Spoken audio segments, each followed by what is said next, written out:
You can begin. Okay. We're going to call the Public Safety Committee together. Mr. Clerk, please call the roll. Alderman Boyd, Present.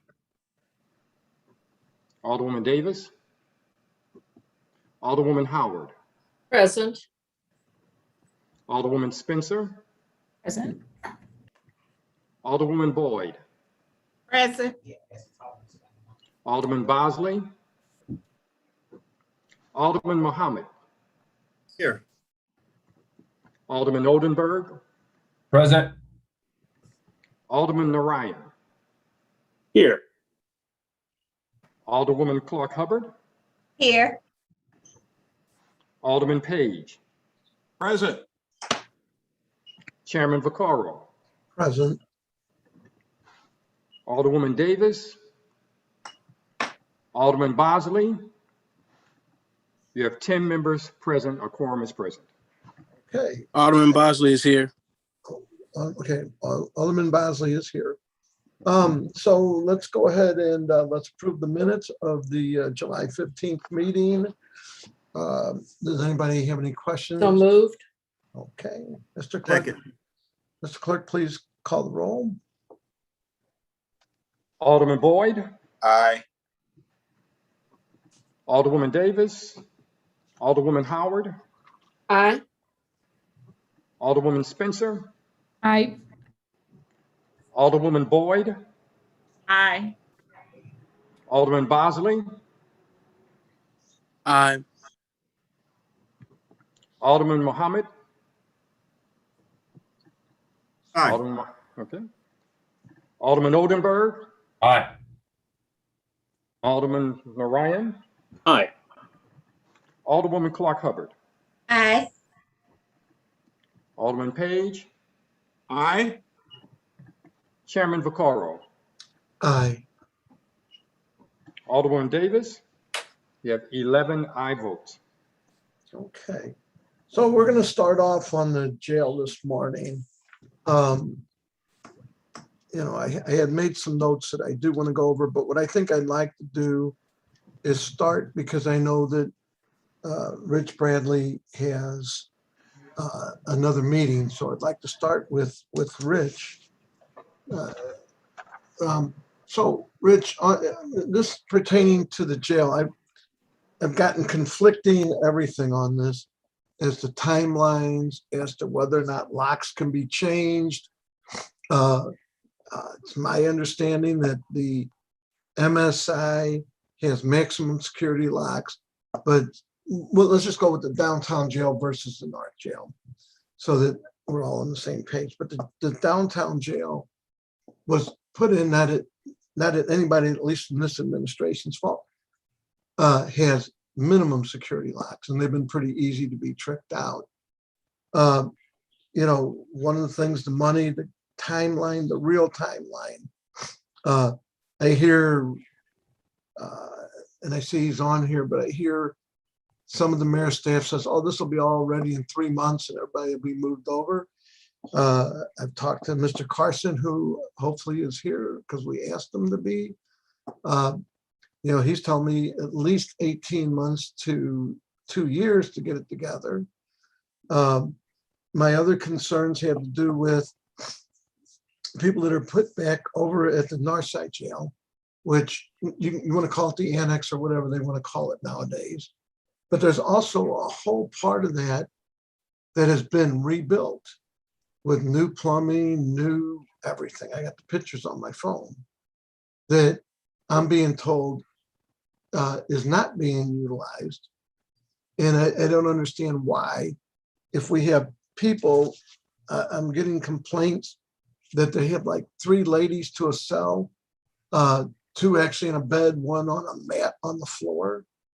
So, a lot of these things concern me. So, and this isn't to pick on anybody. I'd like to know the real timeline, what your thoughts are, if we have the money, actually, I'm going to leave it open to you to kind of start off, and then I'm going to go through the members to just ask questions. So those are some of my concerns: the locks, the why we're not utilizing the part of the north side jail that has been completely updated. And timeline and costs and if the money's there. So if you can go ahead and explain that, we're just going to go down the committee after that. Okay, great. So I'm going to start off just a little bit and say that the MSI, what my knowledge of it is that under the previous administration, we completed somewhere in the neighborhood of about $6 to $7 million worth of improvements up there. As I'm sure many of you have noted when you've been particularly in the new pod area, the pod areas up there have been redone, showers, bathrooms, floors, lighting, air conditioning, so forth, as well as air conditioning and things within the other parts of the building as well. So that was all done under the previous administration. How that facility is being utilized today, I would have to defer to the Department of Public Safety. Alderman, with all respect, I don't know what they're utilizing up there, and I can't answer that because that's not part of my charge. No, I But appreciate that. That's we fine. had done quite a bit of work up there. And then, so this particular job at the CJC, what's happening here. So if I'll just walk through a little bit of a timeline of events that happened, and we can talk about the schedule and what we're doing currently and some costs, then it'll give you guys a background of what's actually happening. So in January, there was an uprising that happened over there, and I was brought into the fold and asked to, by Mayor Cruson, to acquire a consultant and a contractor to get the locks repaired. And so originally the project started off in the end of January. We hired an existing consultant that we had on board that had done some facility studies over there. They are very familiar with the facility itself. They had looked at adding beds to the facility under the previous administration and so forth. So we had them under contract. We picked them up, which was Ross and Berzini. And, one of the problems that had occurred over there from a very quick look at this was, as you mentioned, when the facility was built 20 years ago, there were very minimum security locks that were placed on all these doors.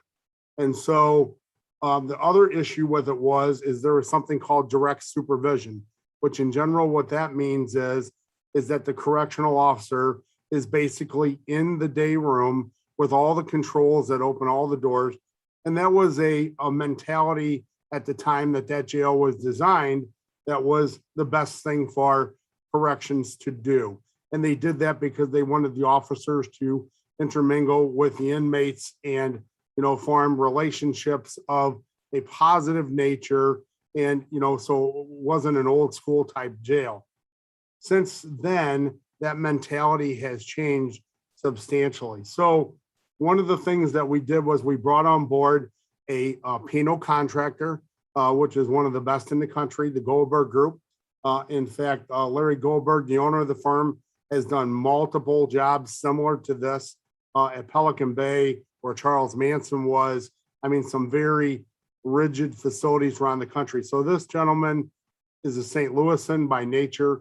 He knew the nature of the animal, and we brought him on board with his vast amount of experience in his firm to help us with this. So the first question we asked in late January was, is there anything that we can do to these existing locks to keep them from being overridden, if you will?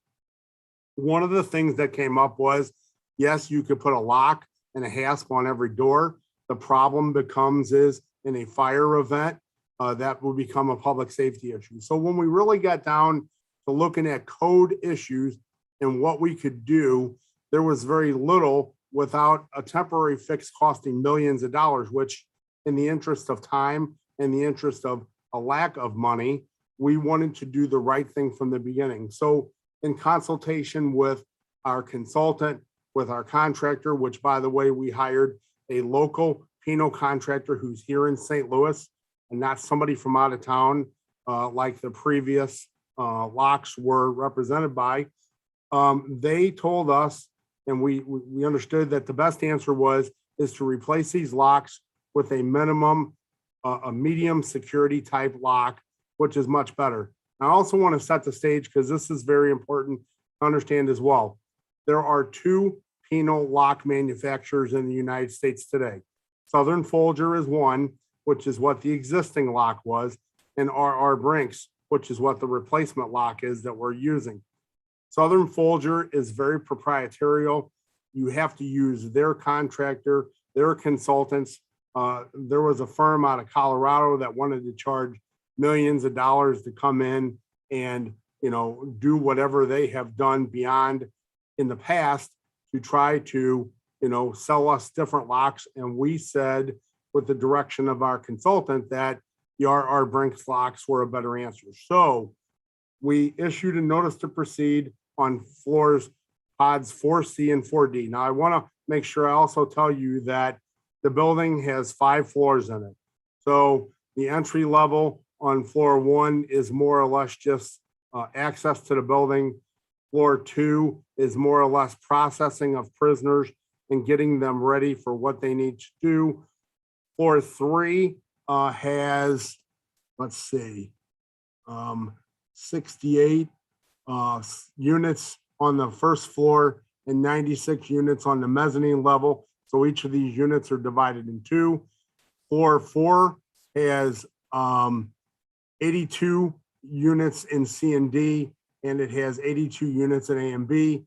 And floor 5, which is the maximum security, has it appears to be 50 plus 10, so 60 units on the regular floor and about 100 units on the mezzanine level. So all in total, you have a grand total of about 529 doors in the facility that have locks on them. So the first thing we did was we went into 4C and 4D. We replaced the door, the window in the door, which did not meet the current day penal requirements, and the locks with a medium security, minimum medium type security lock to get something back in place as quickly as we could so the population could be kept at a higher level. That work had been completed. And then what the other part that you need to understand is that there's an electronic control system that controls all these locks and doors, which is the brains of these control panels. And that system is on its very, very last leg. It has failed in a couple of the units. That'll be a big part of this. So today we are working in floor units 3A, 3B, 3C, and 3D. That floor is open, and we are putting in a medium security lock, which entails a substantial amount more than it did in 4C and 4D. And that is taking the frame out, replacing the frame, replacing the door, the window, and the lock with an upgraded lock even over what we put into 4C and 4D. It's a better lock. It takes more time to put in, and it also gives the corrections folks an opportunity to categorize people. If they're a lesser grade inmate, they can put them in a lesser problem inmate in 4C or 4D. If they're a higher problem, I say problem, I guess grade category inmate, they could put them in 3A, B, C, and D, and 4A and 4B. 5, also, as I said, is the highest grade of prisoner, and that has slider doors on it. So to talk a little bit about schedule, we start in January, end of January. We have completed 4C and 4D with the locks, the doors, and the windows of each cell. Then we move to 3, and we are working down there now, and we anticipate that we should be completed in C about January of next year. Then when we finish in C, people will get shuffled around back down to 3 from 4, and we will move back up to the 4th floor, and we will work on 4A and B, and we would be finished then in about April of 22 on A and B. And then we would go back over to C and D, because one of the other things that is a keynote portion of the work we're doing is putting in control stations that are on the mezzanine level, taking out this direct supervision control panel, putting it behind doors, putting it behind glass, and giving the correctional officers an opportunity to either be inside the control station and separated from the inmates, or if it's determined that they want to do direct supervision, an officer could robe in the pod with a tablet, if you will, and they could operate the doors from the tablet. But if a problem came up, that tablet could be locked out immediately, so you wouldn't have 41 doors in a cell being open, which is what was happening before. Someone would get out, a couple someones would get out, they would overpower the person at that direct supervision station, and then they would have access to open all the other doors in the unit. One of the other things that we're doing there is during the, and I say riot or incident, whatever you would like to call it, was that windows were broken. There were cages on the inside that separated, screening separated the glass on the front of the and back of that building. We are upgrading all of that to be medium to high security screening. All the furniture that is inside the pods will be replaced so that it's either anchored down and not be able to picked up and be moved. So a number of things happening with that. Then after we'd finish 4C and 4D, we would move up to the 5th floor to 5A and 5B and have that finished by September of 22. And our goal would be is to finish up on the 2nd floor, which is the processing area with the doors, frames, locks, and hardware by November of 22. One other piece to this puzzle that we're still working on is we are considering, we haven't decided yet on whether we can afford this or not, but in some of these pods to put some separation screening in so that, for example, you don't have 41 pods that open into one day room. It could be separated into a 1, a 2, a 3 to make it much more manageable for the corrections division to operate with 1 or 2 officers in the pod area. Besides that, I'd like to just go over the numbers with you so you understand the costs that are involved here. So originally, when we started off with this project, we were allocated about $4.1 million by the previous administration. And then as we neared the end of that administration, an additional $2.8 million was allocated towards this project. So roughly we had about $7 million, little over $7 million to start with, which is what we're still working on today. And we'll move on. And then day room window protection we talked about is about $1.3 million. The control system plus these control stations and access system I referred to is about $7 million. The furniture in those areas is about $600,000. The lighting we're replacing throughout the facility because much of it was not penal grade and it was being destroyed and utilized as possible weapons is about $1.9 million. We aim to replace the 20-year-old fire alarm system, which is experiencing a lot of issues with the devices in the actual panel for about $500,000. And then, of course, our designers who helped us get the contractors on board and design all this is about $600,000. So all totaled, all in, we're looking at about a $19.5 million project, of which today we have $7 million in the bank. So we're short about $12.5 million. While we're talking about that, we are working continuously right now with the City Capital Committee, making presentations on all of our capital needs or possible funding sources, whether it's ARPA or GOB or whatever may come forward. And this project is listed for $12.5 million as a request. And that is currently being presented to both the city's capital committee and a citizen advisory committee, which I believe you all have appointed members of. And this is one of the items that is on a list of about $160 million in critical capital needs. So I'll stop there. And that's a pretty good introduction, I think. Rich, if you could also send us those numbers on an email. It seems like you're saying a year from now, but then with everything else, when you're figuring the computers and all the other things, a realistic is 1 year realistic that would be completely put together, or realistically, is it going to be a year and a half, 2 years, 3 years? So this before it's fully functional. This is the schedule that is being provided by the contractors that are working on this. It is an aggressive schedule. Originally, it was the first quarter of 23, and we honed it back down to November, early December of 22. A lot of it depends on, and that's a good question, a lot of it depends on material availability. Right now, steel is nearly impossible to come by. So this is a solid schedule at the moment, and we believe that we have confirmation from all the suppliers for all the things we need, the computers, parts, the locks, the steel to build these things, that the end of 22 calendar year would be a good number. Now, if we add that screening that I'm talking about, that could theoretically add a couple of months to the project. And we'll see how that goes depending on what funding is available and how Corrections really wants to manage that facility. Okay, thank you. I think what I'm going to do is go down the list, and I know Vice Chairman Boyd has questions. We'll start with you, and then I know he has questions of Mr. Carson.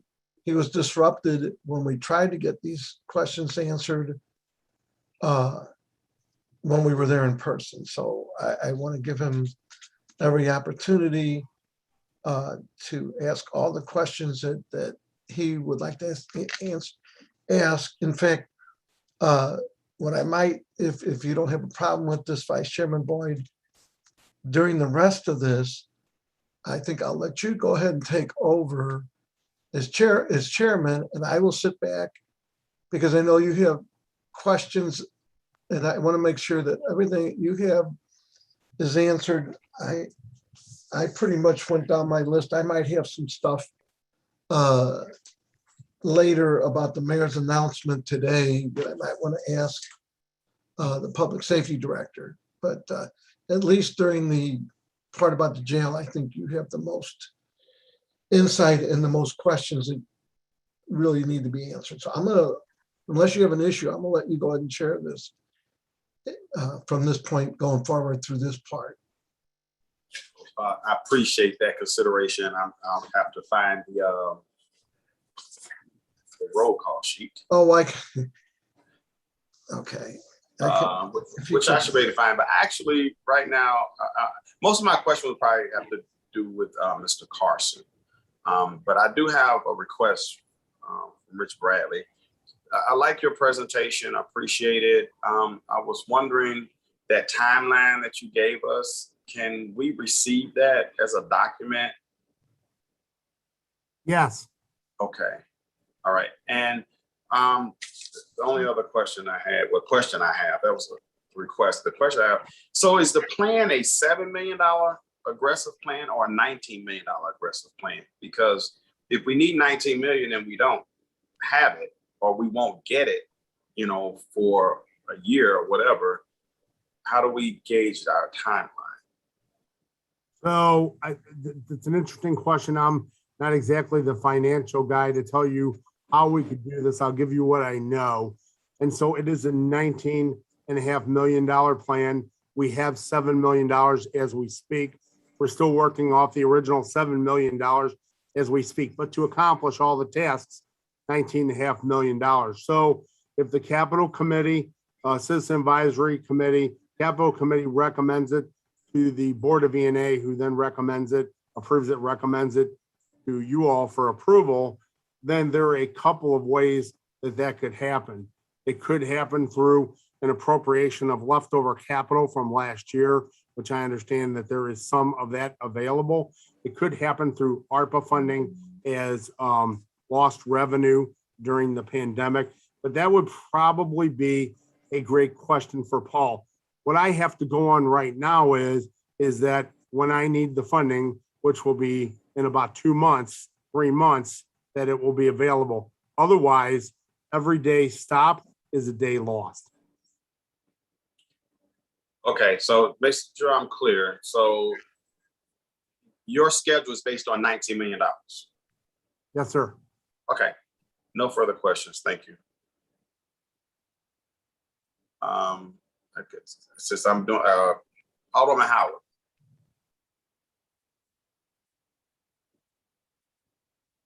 Yes. Thank you for coming, Mr. Bradley. I appreciate your time and consideration and your detailed explanation. I have just a few questions. You mentioned there's two different lock systems, and one we had before and used, and the other we are replacing after consulting with the penal consultant. Can you tell me, and then you also mentioned these are minimum security. And I guess that's the word that concerns me. I don't know if, you know, are these going to keep our COs and our inmates secure? One, you know, the COs in secure against from the inmates that may be disruptive, and then the inmates that are, may cause disruptions with each other. And I guess, can you answer that? So what I will tell you from what I know and my perspective is this, is that our number one priority is doing both of the things that you just spoke about. Number one, keeping the inmates safe, and number two, keeping the correctional officers safe.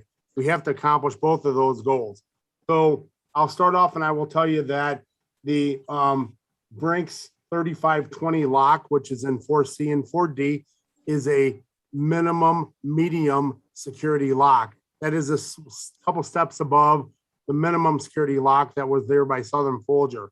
In the rest of the units, we're using a Brinks 5020 lock, which is a medium to maximum security lock. So it is substantially over the lock that we have in 4C and 4D, and well beyond, times beyond the lock that was originally there. And then that added with the control stations, the sally ports, the breaking these pods down into sub pieces, all those things together work to protect both parties that we talked about. And I know you're basically the hardware person. You aren't the person that operates the prison and so forth. But I just wanted to make sure that we are providing the best security for the people that are in the institution. And then I guess what I needed to know is do you anticipate, and it's hard, I don't know if you have your crystal ball there, but do you anticipate materials being available as we move forward and the money is allocated? Yes, so we worked very hard putting the schedule together to make sure that, you know, before we set a schedule, the contractors reached out to the actual suppliers of the materials. We have grinded on this many times since January before we put a schedule together because of all the reasoning that, you know, we talked about. But yes, if the money's available, I am very comfortable that we will get this done in the window that we're talking about. Okay, and then back to the money. You have 7 million available now. And I don't know how this works as far as you paying out that money. Once that's depleted, does work stop? So we have set up a draw schedule so that we know when we need the next draw of money after the $7 million is expended. And so depending on where it is in the process, well, yes, we'll have to make a decision to continue until money is appropriated, because obviously we cannot authorize work where no funding is appropriated, not have a way to pay people back for performing work. So it's a fine line. It's a fine line of keep it moving until we have no more money to keep it moving. Thank you. I'm sorry. That's all I have. Thank you very much, Mr. Chair. And thank you very much, Mr. Bradley. Okay, next we have Alderwoman Spencer. Thank you, Mr. Chair. My questions have been asked. But I did want to reiterate your question, your request, Mr. Chair, or Mr. Vice Chair, which is to have the expenditures and all those details kind of forwarded to us via email. Thank you. Okay. Alderwoman Pam Boyd. No questions. They've been asked and answered. Thank you. You're welcome. Alderman Bosley. No questions at this time. Thank you. Okay, I think he said not at this time. I was barely able to hear him. Alderman Muhammad. Thank you. Thank you, Mr. Vice Chairman. Thank you, Mr. President, for being here. I have a couple of questions, just a few, and I won't keep you long, I promise. I want to talk about the work being done on those 2 floors inside CJC. Where's that money coming from exactly? So the money that we currently have, the $7 million with a $4.1 million appropriation, I would believe that came from either general revenue or existing capital funding. That would probably be a Paul Payne question. The remaining balance of that to the 7 million was from CARES Act funding. And that was all, both of those amounts for that little over 7 million were appropriated during the Cruzen administration. Okay, so more than half came from general revenue and a little bit more came from basically special use funds, basically. Yes. Okay. Okay. And are we spending $7 million exactly, or is this just the cap of what we have to spend? How much are we exactly spending inside CJC for these? So currently we have spent about $6 million through the process. We're working on spending the remaining $1 million of the 7. And part of that is based on the fact that we will probably, we will need to come up with a portion of that $12 million in some way, shape, or form, because we have to replace the existing control system, which is the computer, for about $4 million that is not allocated in that amount of money. And so, whether we approve an additional couple million or 3 million or 12 million, the case would be is we would find ourselves to a point where we would have to round off the work we're doing, stop, figure out what that amount is, and then end it at that point if, say the 12.5 million was not acceptable. However, the problem becomes is then you still have, unless you do the whole facility, you still have the problem locks and the problem control system throughout. So it's very hard to parse this into pieces. Okay, so we have 7 million in total. We've spent 6 million. So we have just a little about either a little over or a little under $1 million about. And how far are we at the completion percentage of these 2 floors? Like, are we 30% complete, 50% complete, 70? So if we spent more than half of the 7 million, Right. we're nowhere close to finish. What does that look? So I would have to give you a breakdown of that, but basically where you are is 4C and 4D is completed. And I don't have a breakdown in front of me of what that amount was, but I will tell you that that is paid for already. So the locks in 4C and 4D are completed. You have that design cost of $600,000 that we have paid out, which is going to be spent regardless of what happens. And then we're starting on 3A, 3B, 3C, and 3D right now. And so you will not make it through. That is about 5% complete now. And you will not make it through that portion of the job on that $1 million.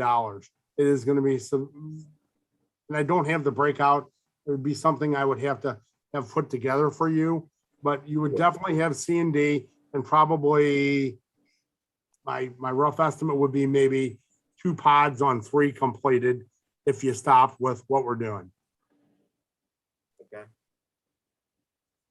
Okay. So now my question goes to maybe to you, or maybe the acting commissioner could also answer. So out of the 6 million that we spent, and we subcontracted the work out, right? We still what? I'm sorry. Was this work subcontracted out, doing the work inside? Yes, it's all contracted out. Yes. I'm just curious, just because honestly, I just want to know for my own self. Do we have minority firms on this at all? Or any DBE, WBE, or MBE Yes. certified? So we do, and even though it is emergency work, we are doing our best with the 25 and 5 to get what we can there. We'll also be working, trying to pick up any of the requirements of 70767. There's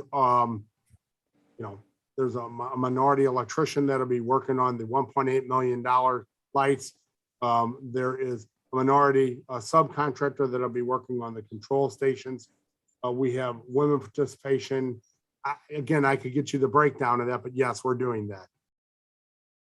Okay. Okay. And I heard you say $12 million earlier. What was the 12 million to finish the work that needs to be done in CJC? Yes, so this is as I said, $19.5 million project. The difference in the 500,000 is the fire alarm system. That's the total cost. We have 7 million today. So 19 minus 7, about 12.5 million is what we need. Okay, gotcha. And is it assumed that we will continue to use COVID relief funding to satisfy this amount of money that we need? So it could be COVID relief. As I mentioned, it could be leftover capital money. I know there was some funding there. It could be some other funding source that I'm not aware of. It would be something that would probably be a great Paul Payne question. Gotcha.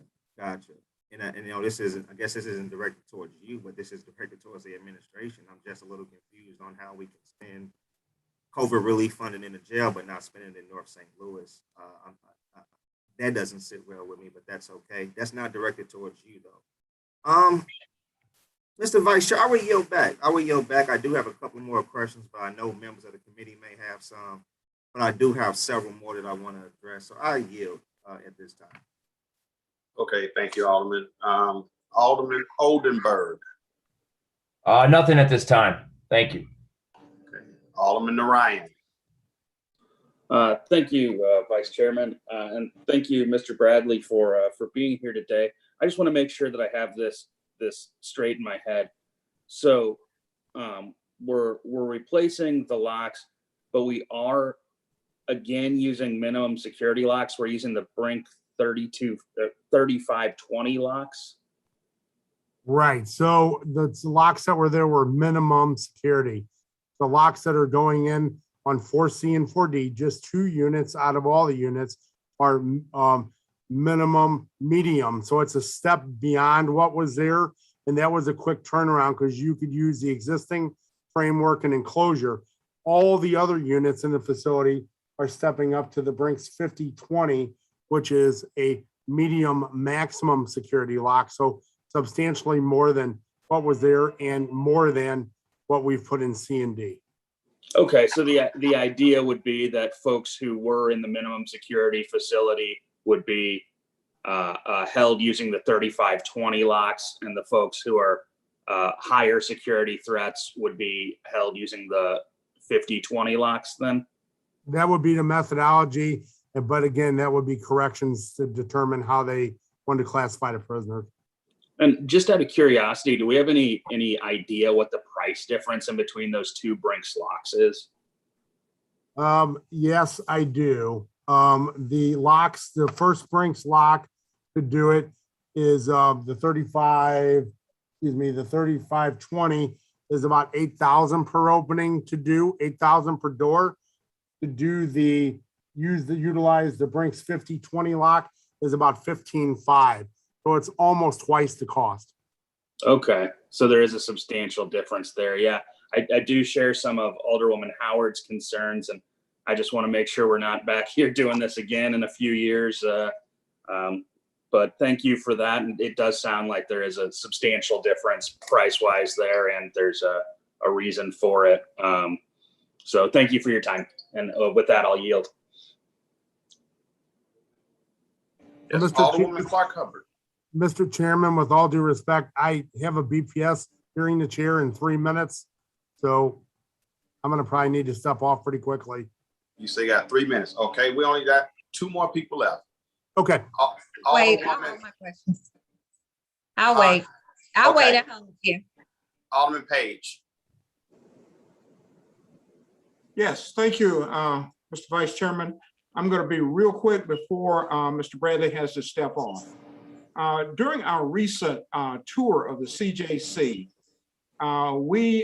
this was my first tour, so I don't have in my notes exactly which of the pods that we went in and took a very close look at the existing minimum security locks.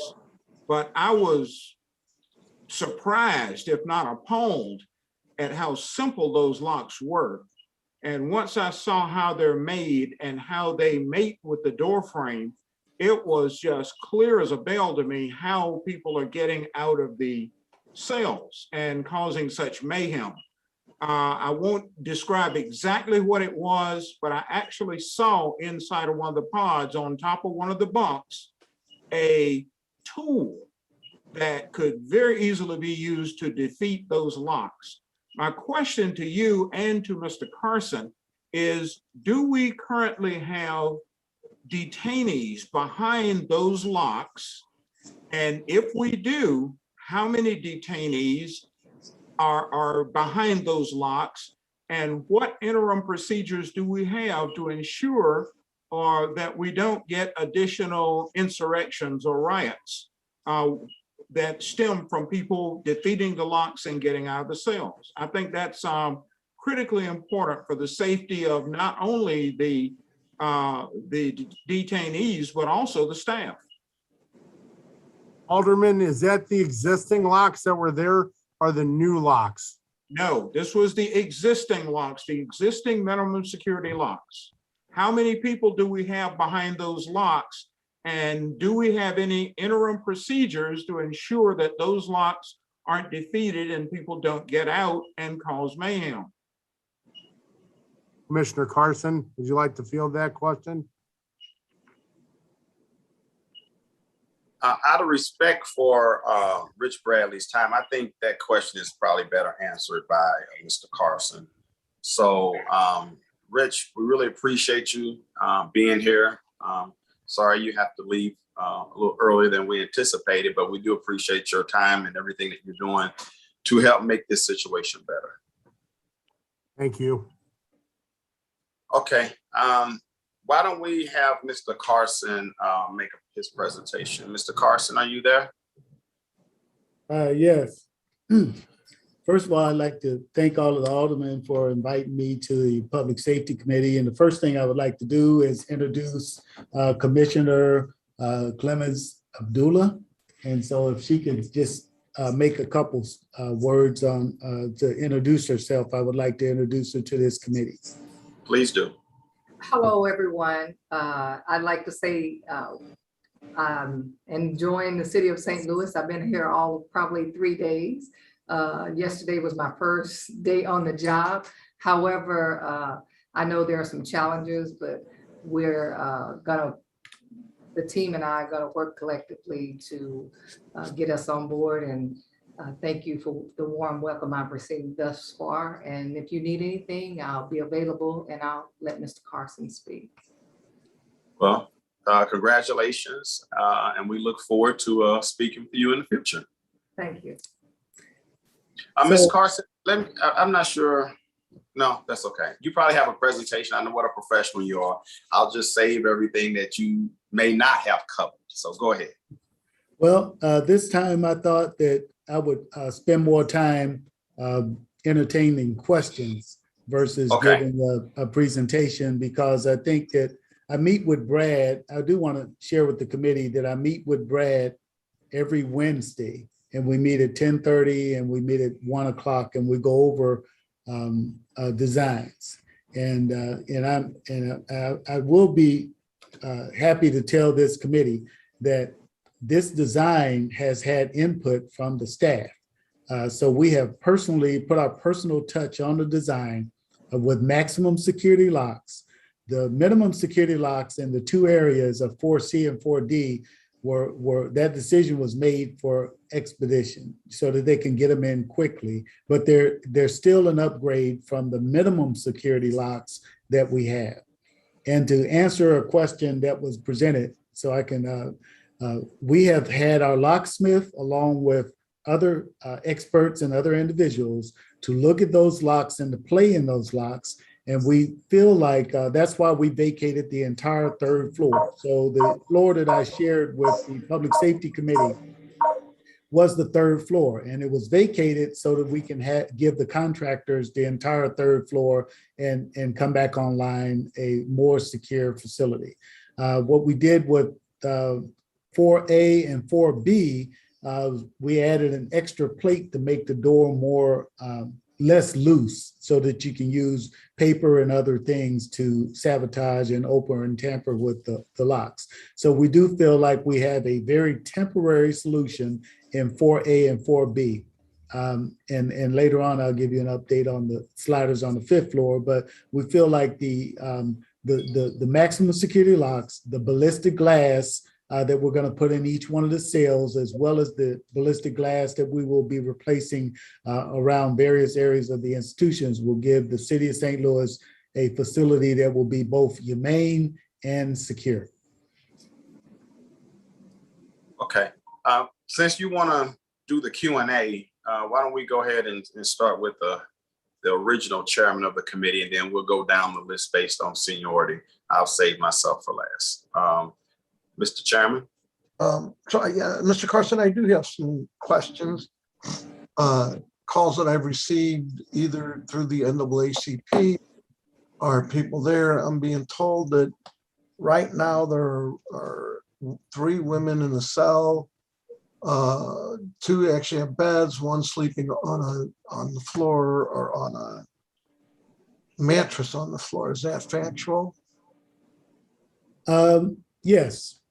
Okay. That we are lacking in sales is a fact. And we do issue the combined population report. And when you look at the combined population report, we had already shared, because of COVID and other factors, that individuals had to be separated, so we can't just take a person that was arrested last night and integrate them to the general population at large.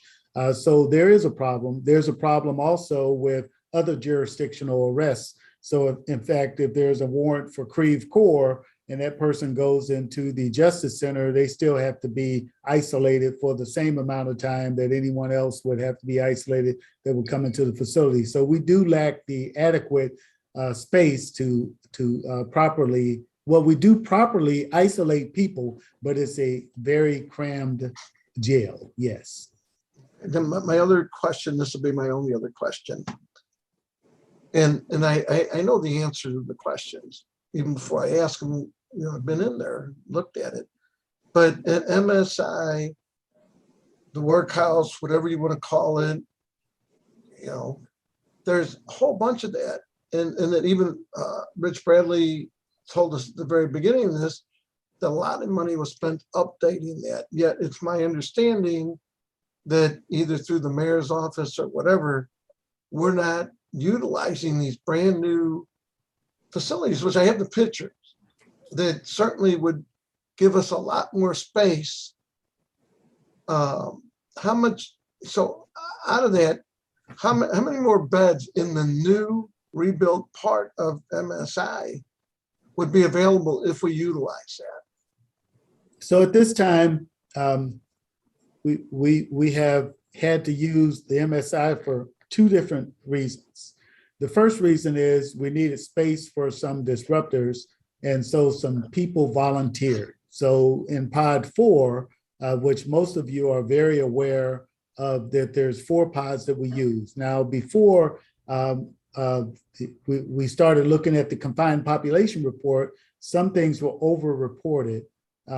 There's, that you could put 100 people or 110 people and 108 people in a 55 cell area. With that lack of day room space is not the type of humane treatment we like to display. And so we asked 50 people to volunteer to go to MSI, but there were conditions because we shut down MSI. We don't have medical, we don't have medication, and there's a severe staffing shortage. So we unfortunately have to try to run both facilities with the staffing shortages and with the lack of medical care. It's going to take medical about a little while. I don't know how long, but at least a quarter, which is 3 months, to try to get back online with MSI. To get pharmacy license, to get nursing staff, and to hire additional staff. So we have about space for 55 volunteers. Then there were some individuals that will not stay in their cells, shall not stay in their cells, and cause constant disruptions, and have been involved in several disruptions after we have gone through some of the files. And those individuals were identified as 23 to 50 people. But because of medical issues, some individuals cannot go to MSI because we don't have medical, because of the, it's going to take us a little while to gear up. So to answer your question, number one, we'd have to make sure that they're medically fit and don't need medical care. And we have to go through a process of finding out how many people can we send there. At this time, we're estimating no more than 110. And at this, I think today's population was well under that. And I'm just going to end with a statement, because it aggravates me. We keep being told that the aldermen voted to close the workhouse. We did not vote to close. We said if it could be done the right way, we were fine with it, and we still are. I don't like that being thrown up at us. But what really aggravates me is, had they not all this closed the workhouse and moved people over, all of that was at their facility. There were dentists there, there were doctors there.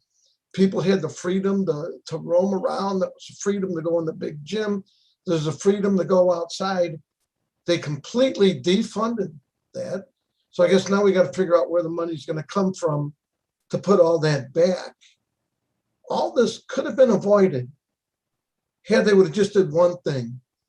Listen to the 28 aldermen that said, we don't have a problem closing the workhouse.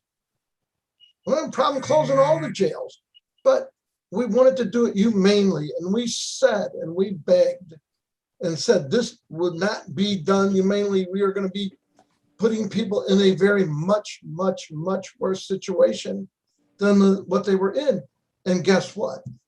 Everything we said came out. I'm just hopeful that Minister Carson, I thank you so much for all your honesty. And Mr. Glass, Mr. Glass at the time told us that it would not be the right thing to do. You were running the MSI. We had programs over there. Things were going such good direction. Yes, 10 years ago, was there problems over there? Yes, but we spent a lot of money fixing it. And a lot of that money that went into there is now not able to be used. New beds, new toilets, new showers, new facilities that are there right now. They're not able to be used because somebody made a decision that, well, I'm going to keep a promise. We're going to move everybody over no matter what or who we hurt. And a lot of people were hurt. We, at least myself, and I speak for a lot of the aldermen, I'll let them speak for themselves. We had the best interest of the inmates in mind all the time. And we knew, based off of what you and Mr. Glass told us, that this was not in the best interest of the inmates. And it's proven itself out. This isn't an I told you so, not to you or the mayor, but the Board of Aldermen is a very diverse and intelligent group of people that come from all kinds of backgrounds. We had firsthand inside the facility information on how things worked. I just hope that in the future they start to listen to us. I saw today, they want to defund and they took away the overtime from the police. Thank God that the aldermen put back the overtime from the police. I'll be interested to see. They're going to either take from everybody's wards now to put 35 extra police downtown, which will make the rest of the wards control, or they're going to pay overtime, which they took out of the budget, but thank God we put a part of it back. I don't know. I'm just venting, and Vice Chairman Boyd, you can cut me off, but I'm sorry. It aggravates me. It isn't an I told you so, but it's a please start listening to us. We have a lot of knowledge over here. Anyway, I'm going to, because I am venting somewhat. Thank you, Mr. Chairman. We appreciate your comments, and I think they should be, well taken. How about Alderwoman Howard? Do you have any questions, Alderwoman Howard? Yes, I do. Thank you, Chairman Vaccaro. I share many of your sentiments. And thank you, Commissioner Carson, for being with us today. And I'm sorry, I had to step away. Who is the person in the room with you, Commissioner Carson? That's my boss, Commissioner Clemens Abdullah. And you can say hi to Commissioner, say hi to Kara Howard. And she started yesterday. So we are working together on transitions and things of that nature. And I'm her resume is stellar. I know she's not bragging about herself, but she came from the federal government. She's very aware. It didn't take us but about 2 seconds to start talking about prison talk. So I'll let her introduce herself. Yeah, I'm Jennifer Clemens Abdullah, and I've been here all of 2 days on the job. This is my second day. And I've been in St. Louis. I guess we decided to come Saturday. I thought about that. We came Saturday instead of Sunday, my daughter and I. So we're adjusting we love the city. It's beautiful. And I look forward to working with you guys and providing whatever you may need to give an insight to CJC and the annex as well. I know that the staff over there are looking forward to the change, and I'm looking forward to coming here and making a change. And I look forward to getting your support to support them, especially when it comes to pay raises and things like that, to make them feel a part of the law enforcement community. It'll be well appreciated by them. I appreciate your sentiments, and I hope we can see that through together. And welcome to St. Louis. I hope you like it here. Thank you. Thank you, Mr. Carson. I appreciate that. And now back to business. Okay, all right. How many inmates do you have in both institutions currently?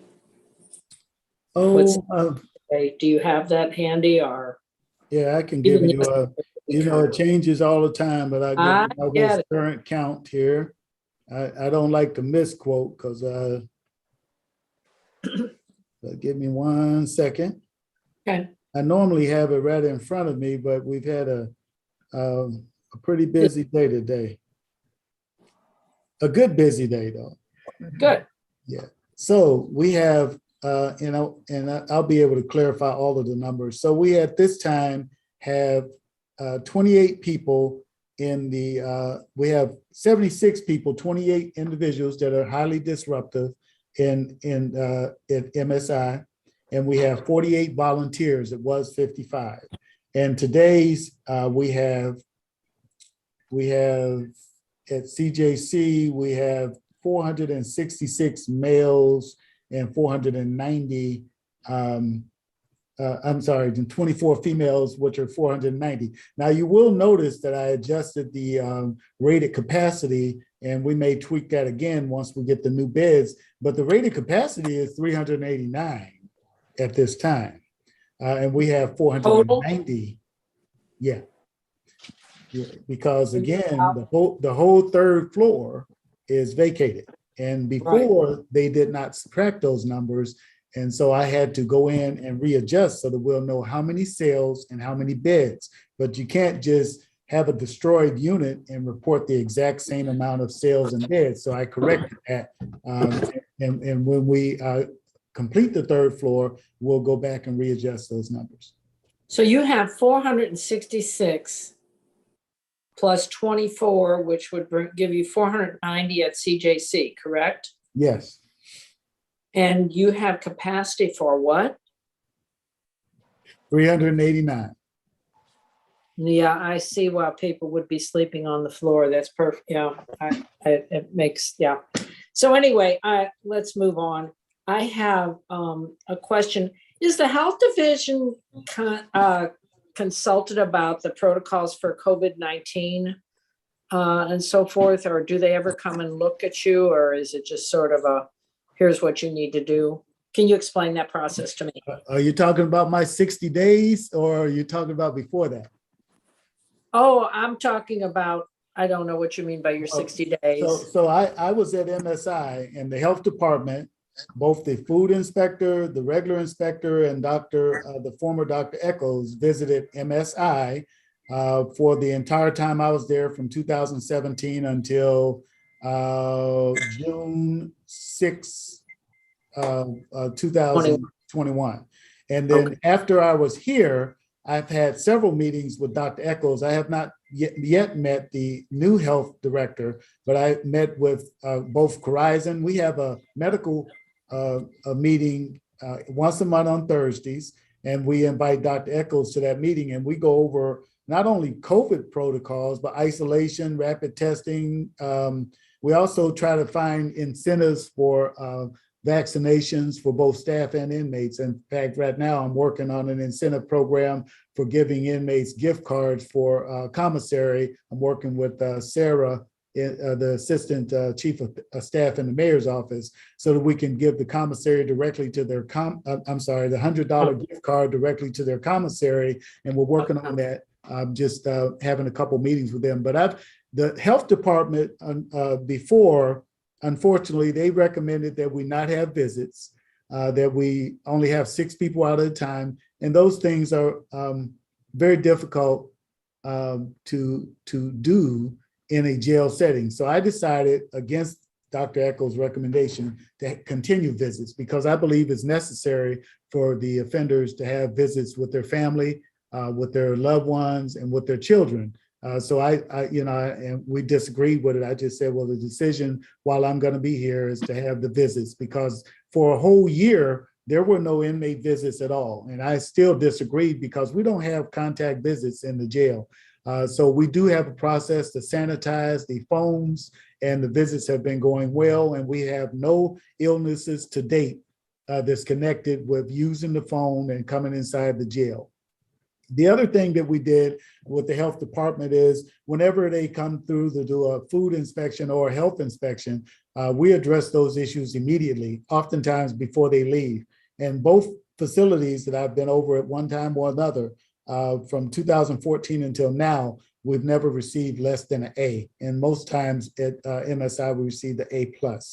And even after one of the health inspections, the honorable alderpersons came through the jail and they inspected the tunnel, they inspected the units themselves. There are some systemic issues, such as the roof problem at MSI, and lights need to be updated, and the power needs to be updated. But at the same time, we kept it as clean as you could keep it. But there was also several lawsuits that we're still involved with, involving the MSI. And unfortunately, I have to be able to testify on those things. But I'm able to proudly represent all of the changes that we made and the documentation of the changes.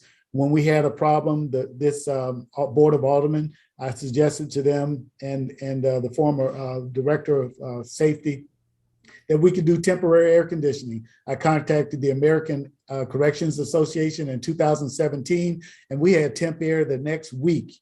So that was in 2017. Right after a massively hot time. And so, without those national connections, we were able to get temp air. And we just recently, maybe within the last 3 or 4 months, got rid of the temp air. So we had temp air from 2017. We've changed every air conditioning rooftop at MSI in the last 2 years. We could not buy new air conditioners, but we could replace all the old ones. And I found out that we had a bunch of old ones. So we have brand new air conditioners on the top.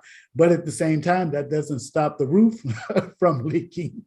So we there's one way or the other. The other thing that I think that we can be proud of with the health department is we're working on the Relink program. So the health department Relink program is kind of like a reentry program so that we can continue doing those reentry things. In fact, I had a conversation with Sarah and the director and the assistant senior advisor to the director, and we talked about things like inmates with good behavior being able to go to MSI to cut the grass, to be able to have recreation outside, to use the barbershop or to use the gym and play basketball. Unfortunately, because we were working on some other things, constructions and waiting on our new commissioner, we haven't been able to get to that point, but we've had conversations where we can still do those things. We also looked at meeting with the circuit attorney's office and other individuals to look at people who have been locked up for long periods of time. Waiting for we look, so we're having meetings with that. We've had our second meeting on that front. One of the things that we're looking at, get them to court. Is that correct? I'm sorry to interrupt you. Yes. So to try to move the cases along, to make sure that people have lawyers, to make sure that they have public defender applications and things of that nature. So those are some of the things we're doing internally.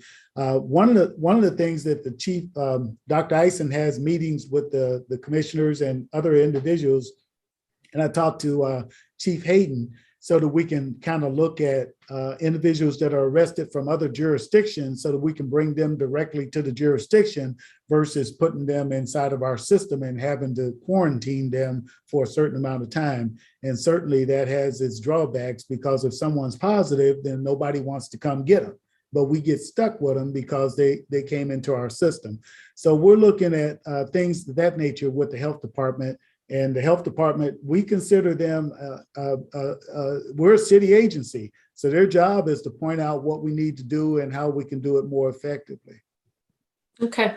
How, since you have no health care at MSI, how's that handled? I know you're trying to make sure that the inmates that you're sending there are healthy to begin with, but what happens if they become ill while they're at MSI? What happens then? So we do have a contract in place, and it was approved by supply, and that contract is for MSI and CJC. It just takes them a minute to gear up. So we still have Corizon, and Corizon is responsible for the health care of all those individuals that are under our care, custody, and control. So like today, we had 10 people to come back for their annual dentist appointment. We transferred them from MSI to get their dental appointment and brought them back. If there's an emergency. Where did they go? They go to our dentist at CJC. We have a dentist. How do you have room for that at CJC? Okay, let me share again. So we have a Corizon is responsible for our medical contract. So at one time we had Corizon staff at both facilities. Mm-hmm. Now we have Corizon staff at one facility. And so we have the dentist, mental health, healthcare, psychiatrists, and nurses, RNs, LPNs, and a doctor. But that doctor was covering, and that psychiatrist and dentist were covering both jails. Okay. So all we have to do is, today I was given the example that we transferred about 10 people that had an annual dentist appointment, and we brought them to the dentist at CJC, which is the same dentist that would have went to MSI and did the examination at MSI. We just brought them the other way. And if an individual has a clinic run, we make those clinic runs and transfer them anyway. If it's an emergency, we don't transfer to the ER. We call the EMS, and then we trail the emergency vehicle, the ambulance or a paramedic or whatever it happens to be. Okay. So same thing with the sheriff's department. They will transfer, and we will follow them as well. And sometimes when they're admitted, then the sheriff will take over the admittance to the hospital. Okay. What are we doing to ensure the safety of the COs? That's one of my priorities at this time. So after I got here, shortly after I was here, they had a little disruption. well, over a weekend, they had 2 disruptions. And so right away, that made me look at every disruption. So I've reviewed every disruption from December until current. And I decided maybe 30 days ago or so to number one, to move those disruptive inmates that we found to the CJC Annex or MSI, and which those are the 28 that I talked about. The second thing we did was remove all the excessive furniture that was not bolted down to the ground. So all of the chairs that they were using, tables that they were using to destroy things. I ordered all of the staff to, the electronic staff, to move the cameras up to the ceiling like they are at MSI. And so the cameras have been moved up, the televisions have been moved up, all of the furnishings that were used to destroy and block us from entering have been removed. I've had a moving truck out 2 times, and we moved that furniture out of the jail. So at this time, most of those items have been removed, and we've moved, and we're continuing to identify those consistent disruptive inmates and moving them to the pod 3 area at this time. Okay. And one other thing I'd like to add, Okay. and the commissioner just covered this today, over the last 3 days, the commissioner and I and other staff have visited all 3 shifts. We've talked to first shift, second shift, and third shift. And before she got here, we talked to the union as well. And so one of the things that we wanted to make sure that they do is to hold the offender accountable. So if someone's coming out of their cell, to make sure they write them up. And then we're also going to look at a new process to make sure that they're held accountable and responsible, to make sure there's a disciplinary hearing, because there was a disconnect with the staff, the security staff writing them up, and the unit staff not doing the disciplinary hearing. So we're correcting that immediately. Yes, because sometimes there's no consequences when they're There will be threatening consequences some every of time. those assess, et cetera. Okay. How many COs did you have, say, in April this year? In April of this year, there were approximately 55 correction officers at the medium security jail, and there were approximately 95 to 98 at CJC. In fact, CJC was so short in April that their budget for overtime was $508,000. I think it ended up being $1.5 million. So how many corrections officers do we have today? Today, when we combine facilities, I just actually wrote that down somewhere. We have about, give me 1 second here. I actually just looked at that number and wrote it down for something else that I was working on. So we have about 150 correction officers, and that might be plus or minus 10.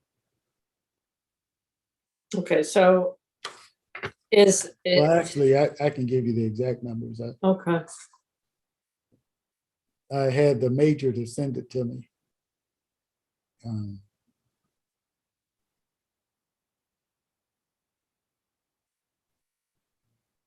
Per shift. And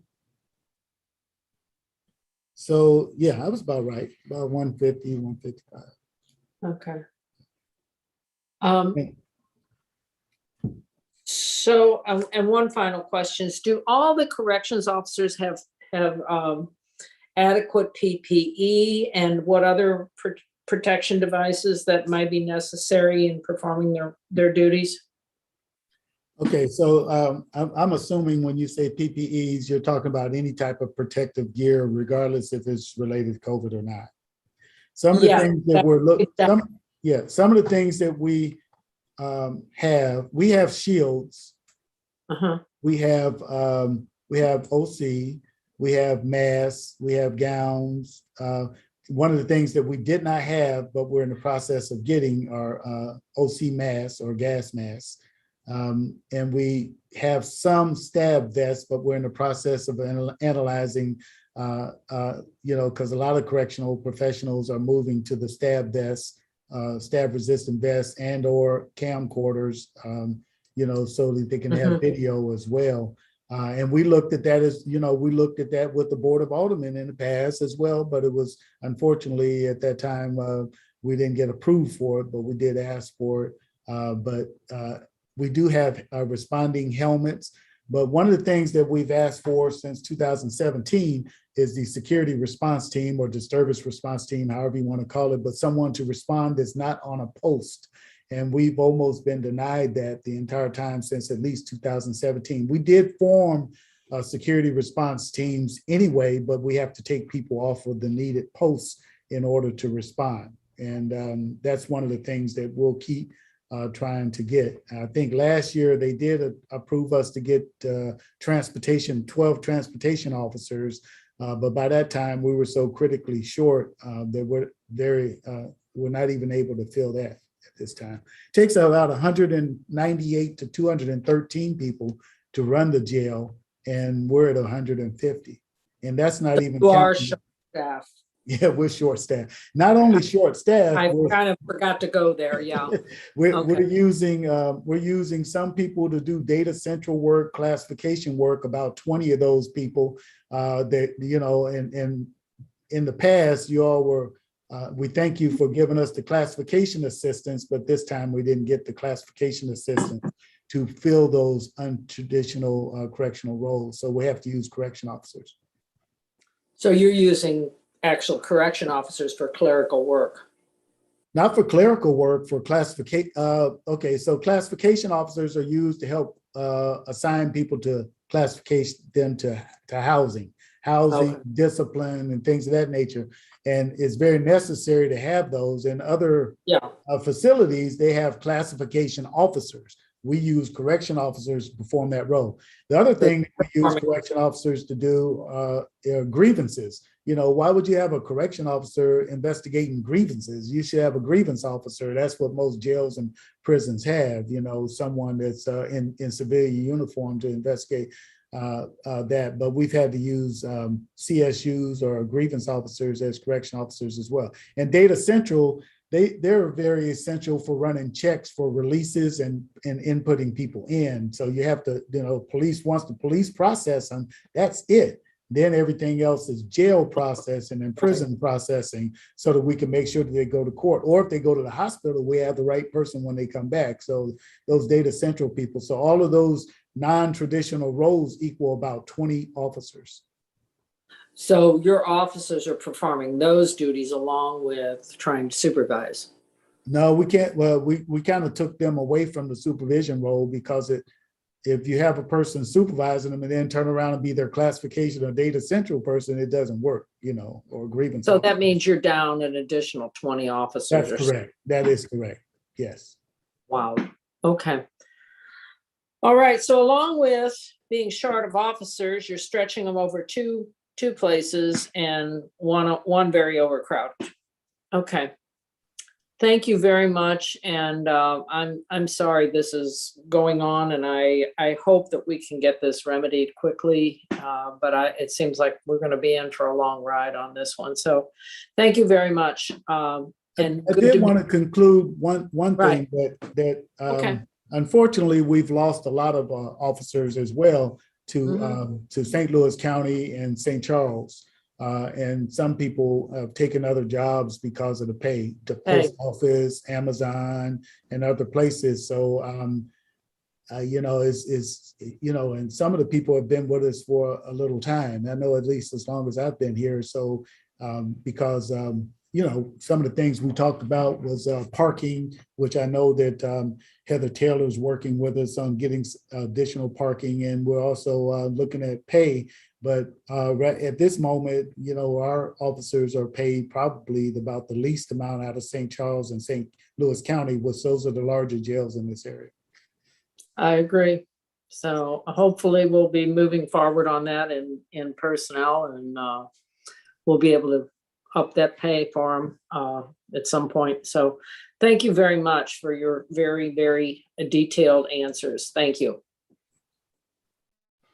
Thank you, Alderwoman. Alderwoman Spencer.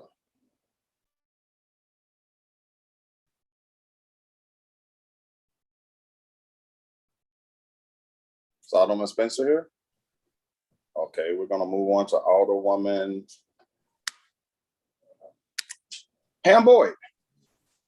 Thank you, Mr. Vice Chair. Mr. Carson, thank you so much for your fluent and detailed presentation to us. You always give us great information and educate us to another level when it comes to the justice system. And I see that you said you need 198 to 213 to run the jail, and you're about 20 people short. 40.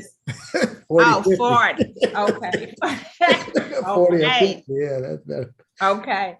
And so and I think you need to be applauded, because even though you challenge with staffing and then you running back and forth, you're still trying to think about the people that's doing the job and the prisoners that are involved in this whole system. So I applaud you for that. But I guess what my question is, where do you think, or what do you think as a jail system we are in regards to bringing us up to the 21st century? Because I keep hearing things that's going on that's obsolete, that shouldn't been happening anyway. We should have been going to a whole nother level. And so I heard the roadblocks you kept running into, but what do you think we need to do, or how long will it take us to get modernized, as you would call it? Right. So in the jail system and prison system, you have two. I'm just going to make it real plain. You have two levels of offenders.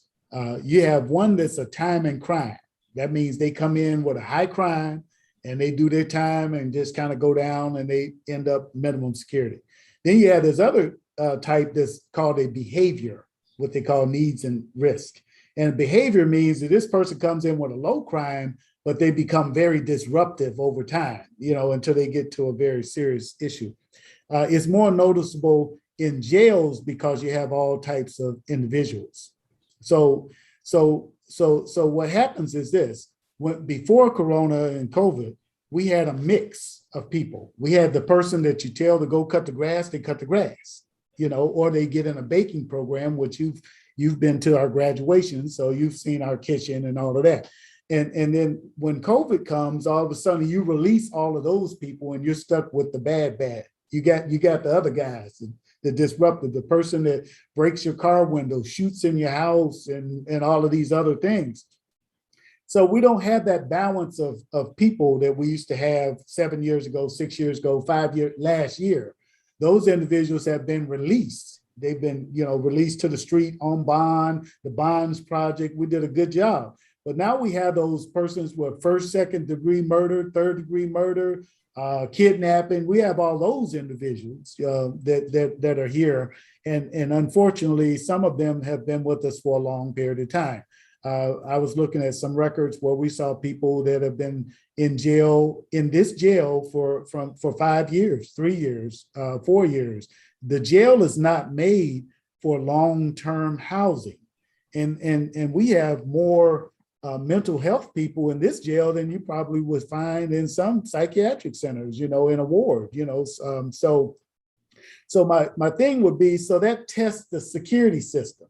So all of a sudden, when you don't have good locks and you don't have good folks, and you have some individuals that become disruptive, both in society and the jail, then it becomes problematic and it becomes amplified.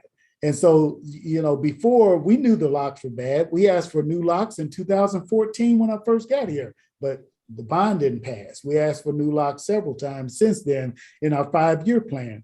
So I would say that we are addressing these issues now.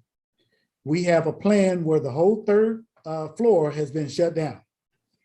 And when that third floor opens up, you will have a jail that will carry you. And I told the new commissioner this for the 20, 30 years, because they're maximum security locks. You'll have the most updated software, and it has our input in the design features. This will have the regular cells, plus it will have 8-person cells that if a person has need to be protective control or isolated, then they would be able to be isolated within the unit. So the officer's station will be totally protected, and they will have the control panels protected as well. So I believe that if you go around the state of Missouri and the Midwest, and you compare the new jail that we're embarking on to fix on the 3rd floor and the 4th floor and the 5th floor, that we will be ranked for having a better jail, because this is going to be the most, I think it's going to be one of the most secure jails in the area.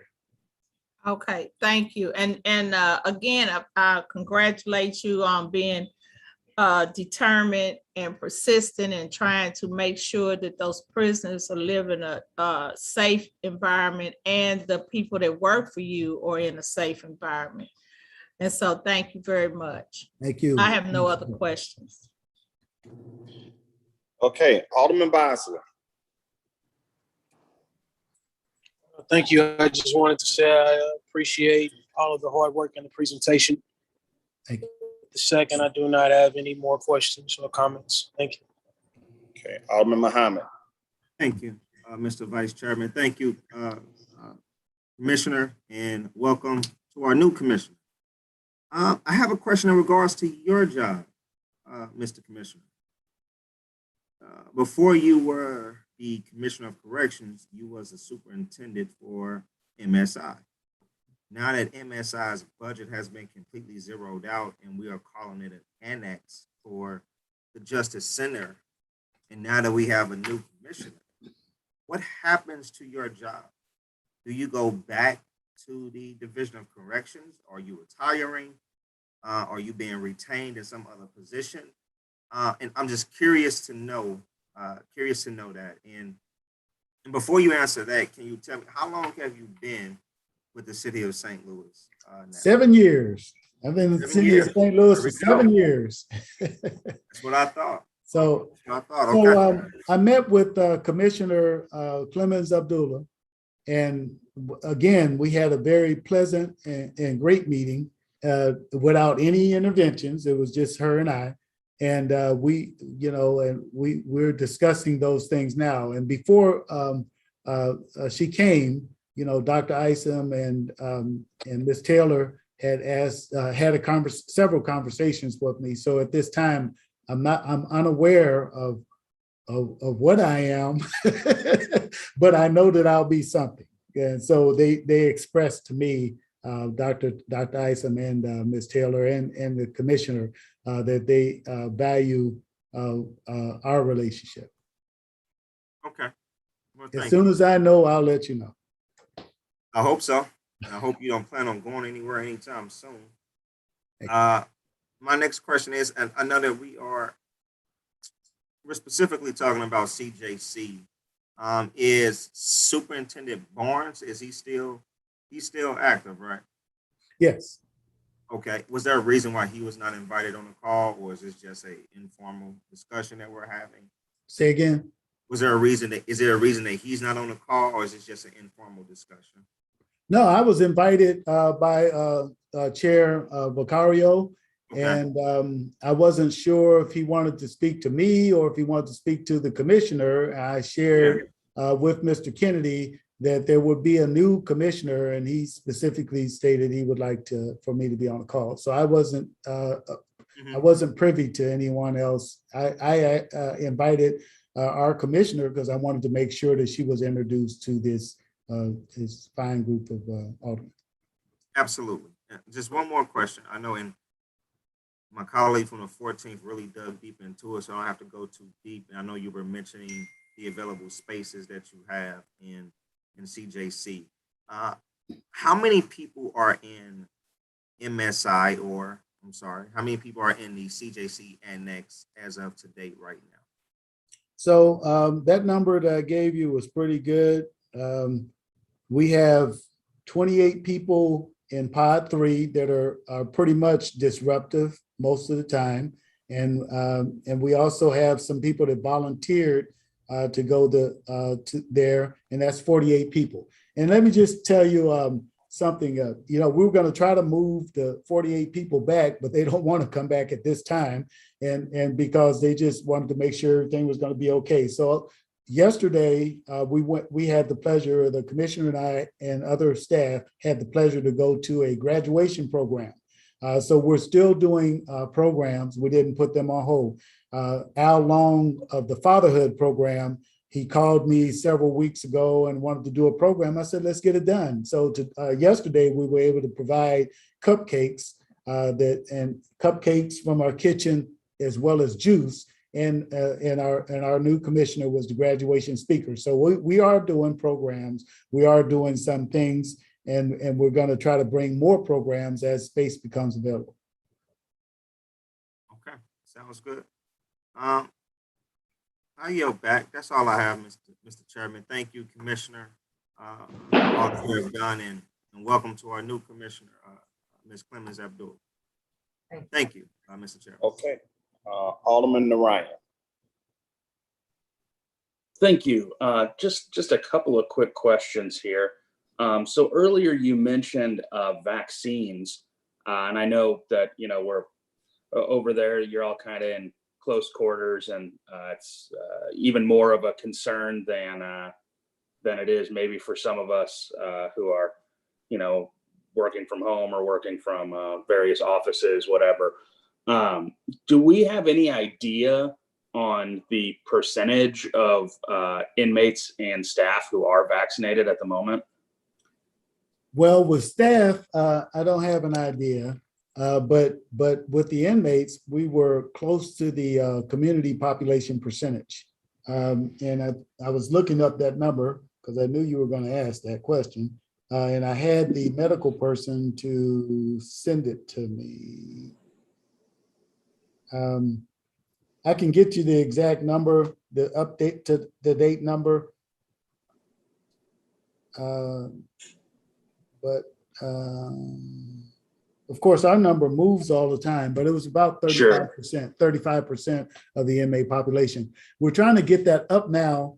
We're in the process of offering some gift cards to both staff and inmates that will to give them an incentive. And the commissioner yesterday mentioned that we may do free phone calls and free commissary as well. I'm just trying to figure out how we can use the gift card so that they can buy the commissary directly. So I'm meeting with the Keefe group so that we can put the commissary, the gift card directly contributed towards their versus sending it out to someone. So once we do that, we'll be able to give you, we're going to make a big drive. Now, I will tell you that the Horizon group, prior to our NCC audit, a CCEH audit a couple of weeks ago, we were offering the vaccine every week, and we usually get 1 or 2 a week. Now, of course, some of those individuals leave and go to the community right away, but at the same time, we feel pretty good about offering it to them. Yeah, I'd say that it's a win either way, whether they're staying there short term or whether they're coming back out into the community. I think, the more folks that we can encourage to get the vaccine, the sooner we'll be out of this mess. So thank you for that. And with that, I'll yield. Okay, thank you, Alderman. Okay, can I found it. I was looking, so we have 147 inmates that have received 1 dose of Pfizer. And we had 4 more in August. So we're running about like the community. So 147 compared to our total population is running about the same percentages wise. Thank you for that. That's compared to July. We had 116 people that were fully vaccinated and 143 people. So we added 4 more in August, 147. If I may add to, please, the detainees or pretrial inmates or arrestees, they're provided with 2 free emails as well as 1 free video weekly at this time due to COVID. Well, that's great. Thank you. Alderwoman Clark Hubbard. No questions, thank you. Okay, Alderman Page. Yes. Thank you, Mr. Vice Chair. First and foremost, I would like to take my hat off to Mr. Carson. He has been supremely professional and informative at every meeting I've been involved with him, from the detailed tour of the MSI in which we actually crawled in the tunnels underneath the facility, tasted the rolls that the detainees baked, all the way through the most recent tour of the CJC. So kudos on continuing to do an excellent job in law enforcement. Also, welcome to our new commissioner. I just want to restate my earlier question that I asked of Mr. Bradley. When the Public Safety Committee toured the CJC, I got a chance to see the minimum security locks, and I believe they were on the 3rd floor because they were in pods that were not currently occupied. And I was just amazed how simple those locks were. And Mr. Carson, if you remember, I actually just in walking around found a tool on one of the bunks that I'm sure either was used or could be used to jimmy those locks and allow the detainees to get out. My question to you, and thank you for all the valuable information you provided, but I'm curious to know how many detainees do we currently have behind those initial minimum security locks? And with that number, what processes and procedures are in place to ensure the safety of the detainees and the staff? I think that's really important given the fact that you are over capacity and understaffed. So this is where my academic hat comes on. So that's the importance of classification. So classification involves risk and need and time and crime. And again, so the unfortunate thing was when I first got there, there was not a good housing plan.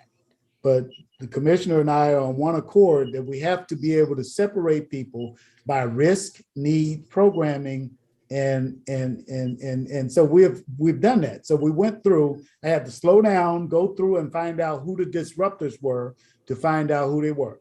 So now on 4A used to be 3B offenders, and those individuals tend to be a little bit older, a little bit more settled. And those individuals from the entire time from December until now have never been disruptive in 4A. So we put them in 4A, which those locks are the ones that can be compromised. So the other part of that is we had our locksmith to make modifications, and I would like to not go into detail, but we have added some additional security things on there temporarily in 4A and 4B. Now, in the case of 4C and 4D, the locks are not minimum security locks like the ones we have now. They're medium security locks with a hydraulic lock.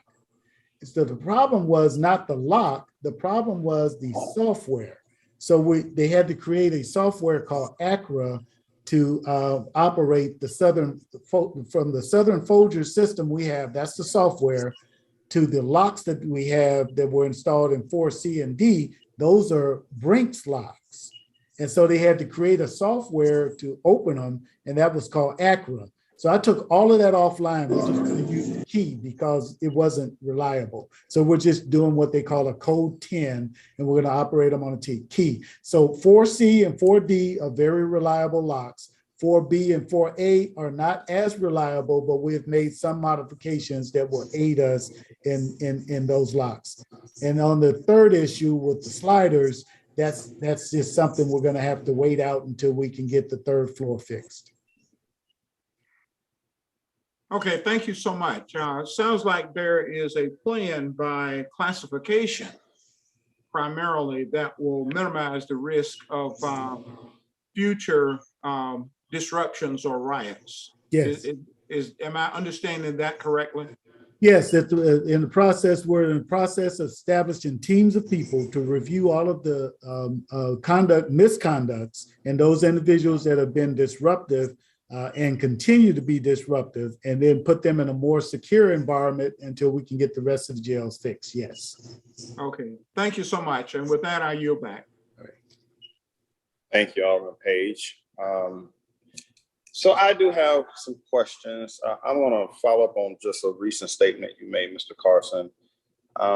So we invested in some software and or some hardware that was incompatible. Is that what I basically heard you say? Some locks, the locks in the software was incompatible. You guys had to have someone create some software so they can communicate with the locks. The bottom line is yes, of course, Okay. that decision was made before we got here. But Who's we? But what Who's both we? Commissioner and I, Okay. this I was just wanna be made. clear. This was Rich Bradley's project. Okay. And so what happens is this: the whole system needs to change over to Brinks software. Because I got you. yes, You don't the whole have to. system needs to be changed over. Yes. Okay. And All as right. soon as the third floor is done, that's what's going to happen. Okay. A constant big issue is this holding cell and the overcrowding in the holding cell. Who is actively working on a plan to mitigate that, where people can be placed in more humane conditions? Is there anybody that's actively working on a plan to deal with that? Well, I think that COVID has the most influence on it, because unfortunately, if a person comes in at 8 o'clock in the morning and another person comes in the next morning at 8 o'clock, those are two different people that have to be segregated from one another. Unfortunately, we don't have the room, and I don't think you can find any jail that can segregate people the way we have, because we have more tanks than most jails in the state. So at this time, no, I can't think of any other reason unless you want to farm people out or not arrest people. Okay, but we actually do have more space at the workhouse. But maybe again, we don't have enough staff to cover it. Well, but we do have more space. On isolation, again, it's not about the space. It's about the separation. And so if you have, I don't know, 10 groups of people, you got to have 10 different groups of space. And so again, we're trying to get to a point where we could do from 14 days isolation to 10 days isolation, which the CDC recommends. But at this time, the former health director still recommended 15 days. The other thing that we asked a former director to do of health is rapid testing, so that we can kind of bring down the isolation time, because that would become a problem, because people are arrested at all times of nights and they have to be separated. So the problem is separation. We could find a place, like you said, we could find places or use the MSI facility for additional bed space, but then we have to, again, I caveated that by, we have to have our medical staff set back up, and we have to be able to still separate them before we can give them a final housing plan. Oh, okay, well, let me go back and ask you this about the request for rapid testing. So are we rapid testing? No, the former health director did not believe in rapid testing. We asked him that several times. We had several meetings, and to go against the former or any health director is not the best decision in the world. Okay, I understand. But I'm still not clear. I'm gonna go back to my original question about maybe I'm just not clear about the activity that's going on in this holding cell, where it's over capacity and people are in their extended days. What your response was, it actually to that question? Yeah, you have to keep, Okay, yeah, I'm so- not sure. So I don't understand the isolation piece then. So Oh. walk me through how, people come in, like you say, all times of night or day, and they go into this holding tank, right? And they sit there for 15 days? Well, let me share with you a couple things. Number one, police substations have holding tanks. So you can hold them at the substation before you bring them to the jail. Okay. They're not doing that because nobody wants to isolate somebody and sit on them for 14 days. Then the second thing is this, some holding tanks are 1 and 2. So if one person inside of a holding tank, if you put a second person in there, then somebody's on the floor. Then the other thing is, again, 14 days, you count how many people are arrested in a 14 days period or a 30-day period, and then you can start to get your numbers. Like today I received that 10 people, I think it was 13 people that were on a 14-day isolation got free so they could be placed in a cell. Okay, well, I have to get permission from the medical staff. So if every time someone's arrested, you can't just stick them in a cell with somebody else because there's a cell available. You have to use isolation protocols, and I don't have to explain it. We can just Google it. According to CDC, they say you have to be isolated a period of time before you put them with the rest of the. So if I have a dorm or not a dorm, if I have a pod and there's 38 inmates in there, I can't just stick somebody in there that was arrested that didn't do 14 days isolation with a COVID test or something to that effect. Right. So we just can't move people into the jail. And then the other thing is this, that you have to remember, even though you keep telling me that I'm responsible for the police prisoners, those are still police prisoners. They still have to go to court. Right. They still have to go to bond hearings, and they still belong to the police. I have no authority at all other than being told you will do this and you will do that. And I did that. Right. Okay. So first of all, understand I'm not picking on you. I'm just trying. I'm just letting you know if somebody gets arrested 4 hours ago, if they were in a tank yesterday, I can't put that person in a tank with someone else that was in the tank today. They have to be separated. Okay. Again, maybe I'm confused. So there's this tank where there's overcrowding that exists currently, where you said people are waiting on municipalities come pick them up. We've been told, we got to wait for probation and parole to do something. Somebody's there on parole. I'm talking about that overcrowding in that space. Yeah, you got to talk to the judge about that because I can't let anybody out that's parole or probation. I clearly understand that, Mr. Carson. Right. So my question is, what are we doing about that situation? Where we have maybe you didn't hear me when wait. Maybe you didn't hear me when I said that we're meeting with the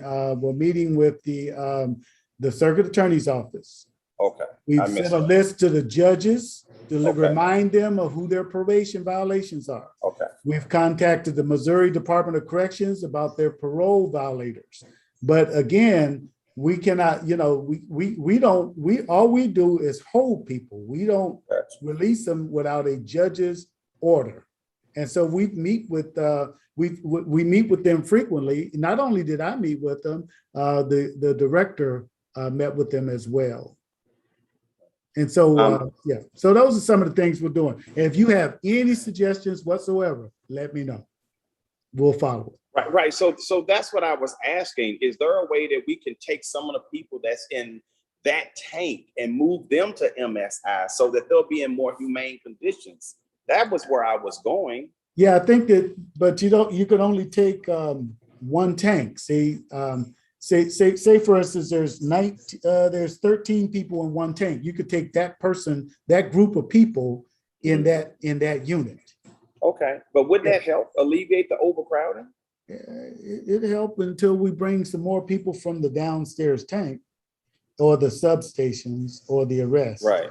Yeah. But still, we're alleviating some of the problem, and it would just keep rotating people around, right? Because some of them eventually go to trial and go wherever. I mean, so right. Like yesterday, I was happy because I got a notice the first time in 2 months. We had 13 people go to DOC. So that you know, when you have people in jail and there's no movement going to the Department of Correction, there's no movement, it backs things up. And so, but yeah, we're looking at every option. And of course, we can brainstorm it. I think without going into detail, I presented several different options of what could happen. And some of those options we're following up on now. Okay. My notes are all over the place, but I heard you make a comment about, did you say 48 people are at MSI and they don't want to come back to CJC?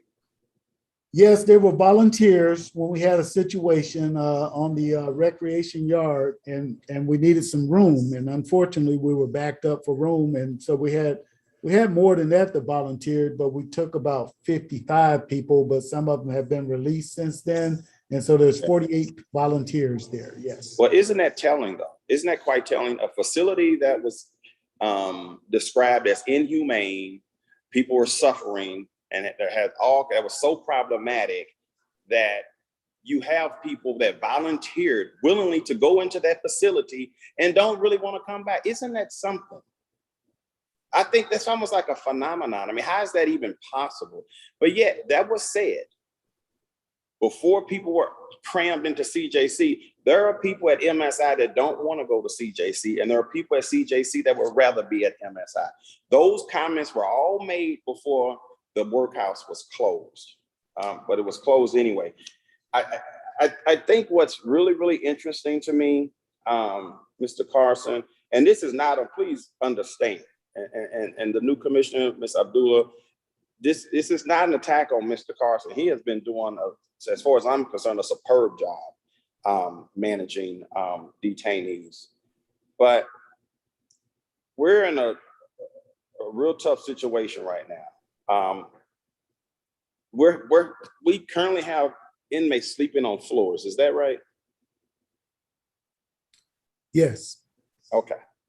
So, and then what I heard you say was, CJC, and thank you for re-rating the facility because that was the right thing to do.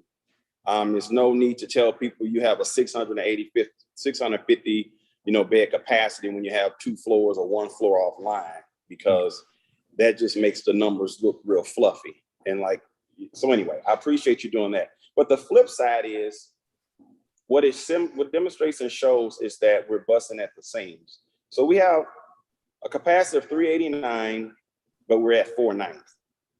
So we're almost 100 people over capacity. Is that correct? Yes. Okay. And so interesting. I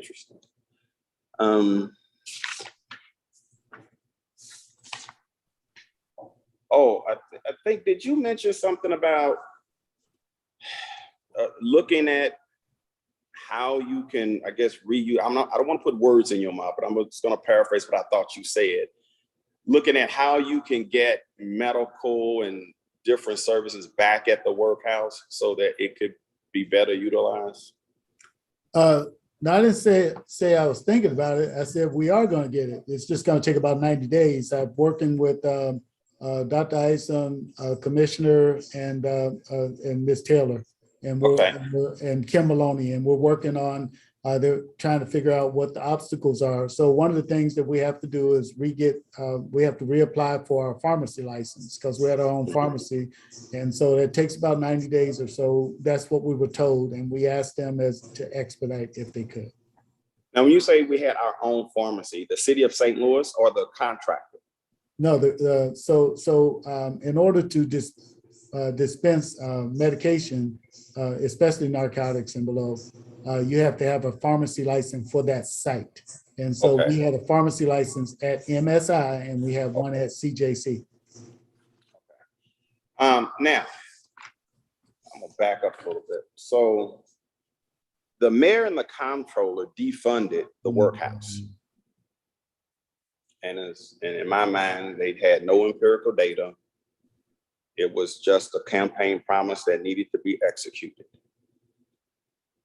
And so since they defunded it, how are we refunding it, if you will, to put people back over there? Well, we're not refunding it, and based upon the numbers, again, of the combined population report, it would indicate that you could close down the MSI.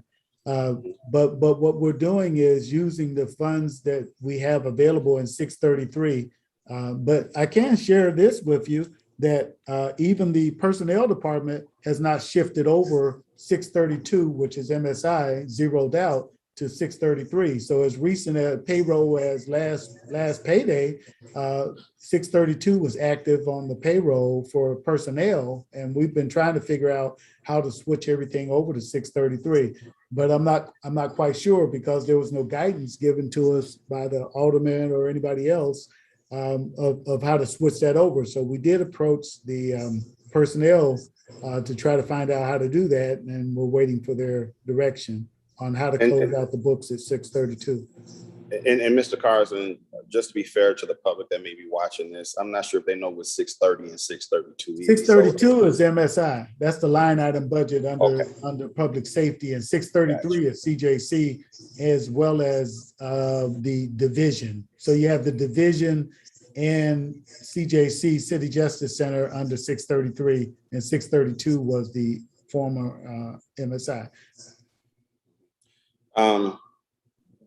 COVID still exists as of today. I'm just reminded of an opportunity I had to visit with you in January of this year because of all the information that was being put out about how inhumane and deplorable MSI was. And I went over there, and I'll never forget, I made the announcement of being over there at a Ways and Means hearing. And boy, did people get upset with me. Twitter lit up. They called me irresponsible.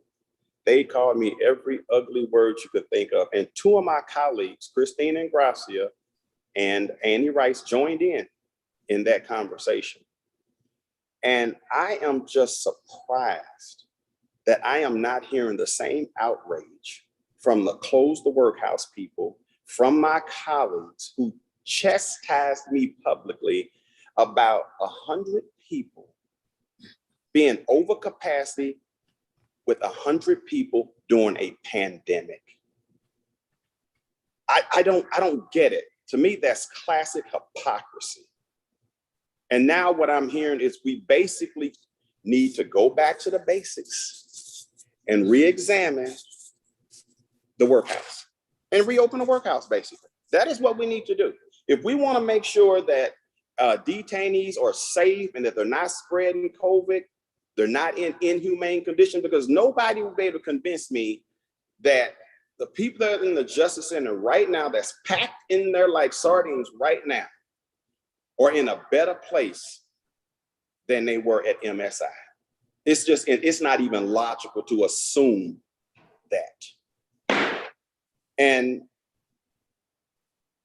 I'm just appalled at this point about where we are today.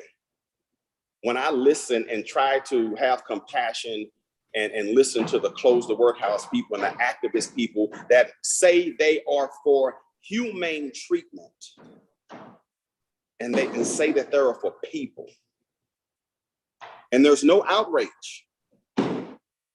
There's no outrage coming from the activists. Where are they on this? And this is not something you created, Mr. Carson. This is something you inherited. But I don't see them supporting you by being outraged. I am so tired of the lies. I'm so tired of misinformation. I'm so tired of the political shenanigans with people's lives. And I want to be clear, I am just as concerned about the correctional officers as I am about inmates, which we really don't hear enough about.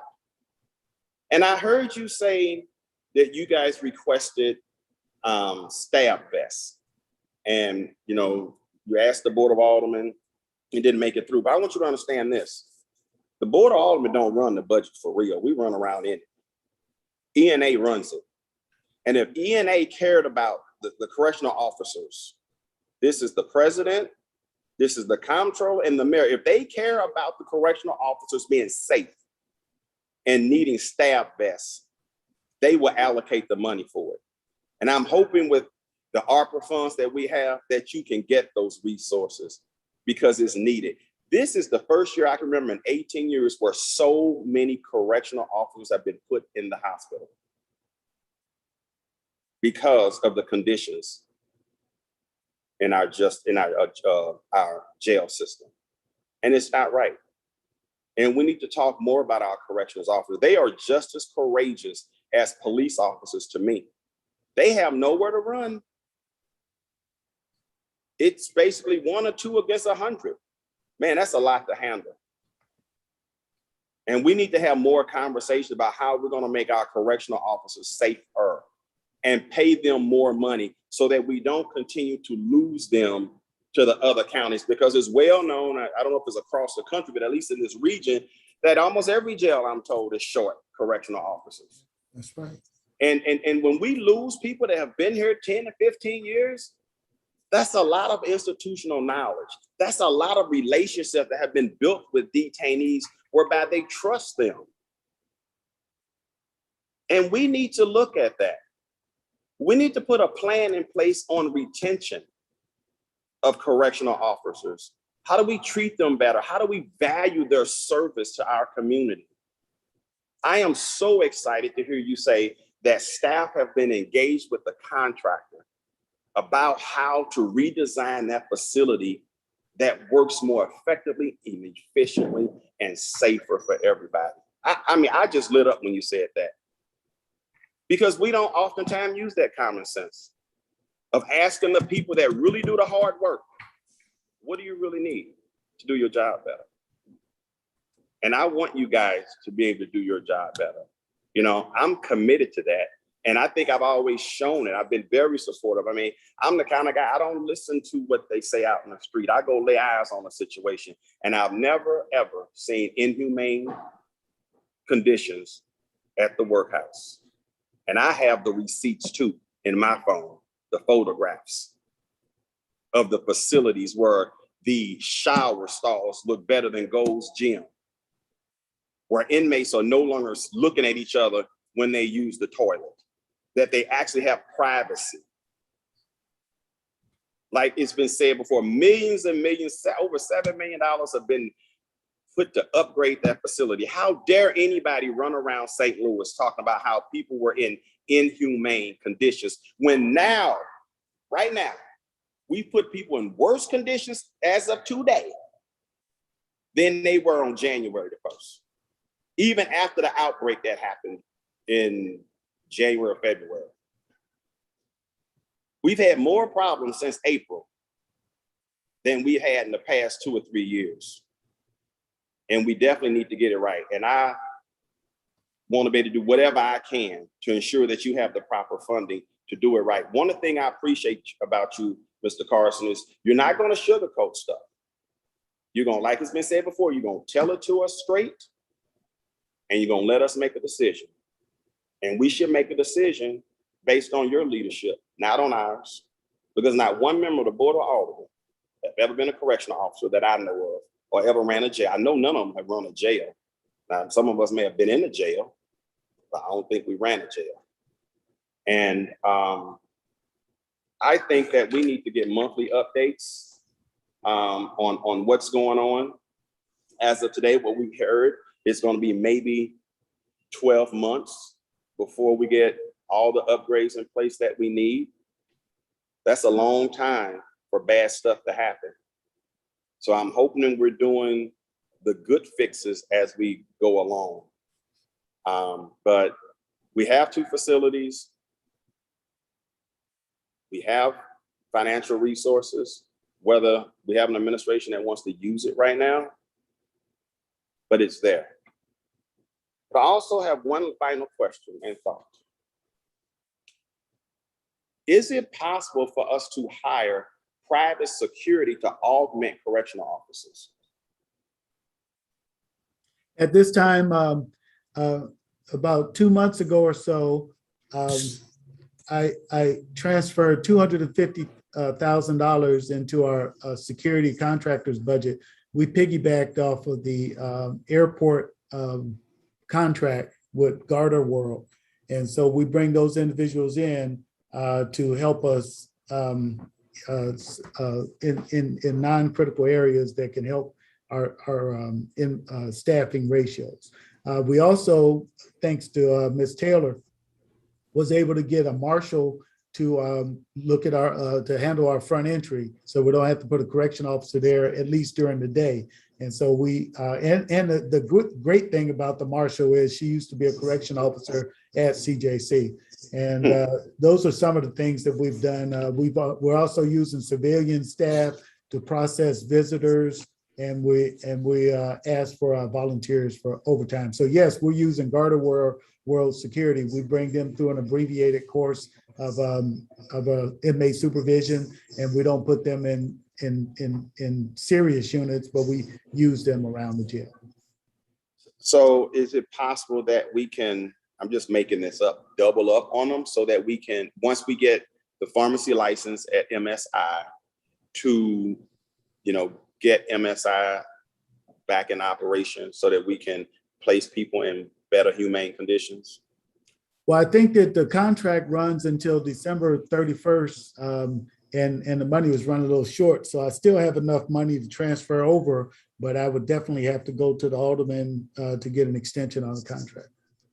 I'm not sure you have to come to the alderman. Why would you need to come to the alderman? I'm not sure. I'll double check with Kim. I think you have to go to ENA. Yeah.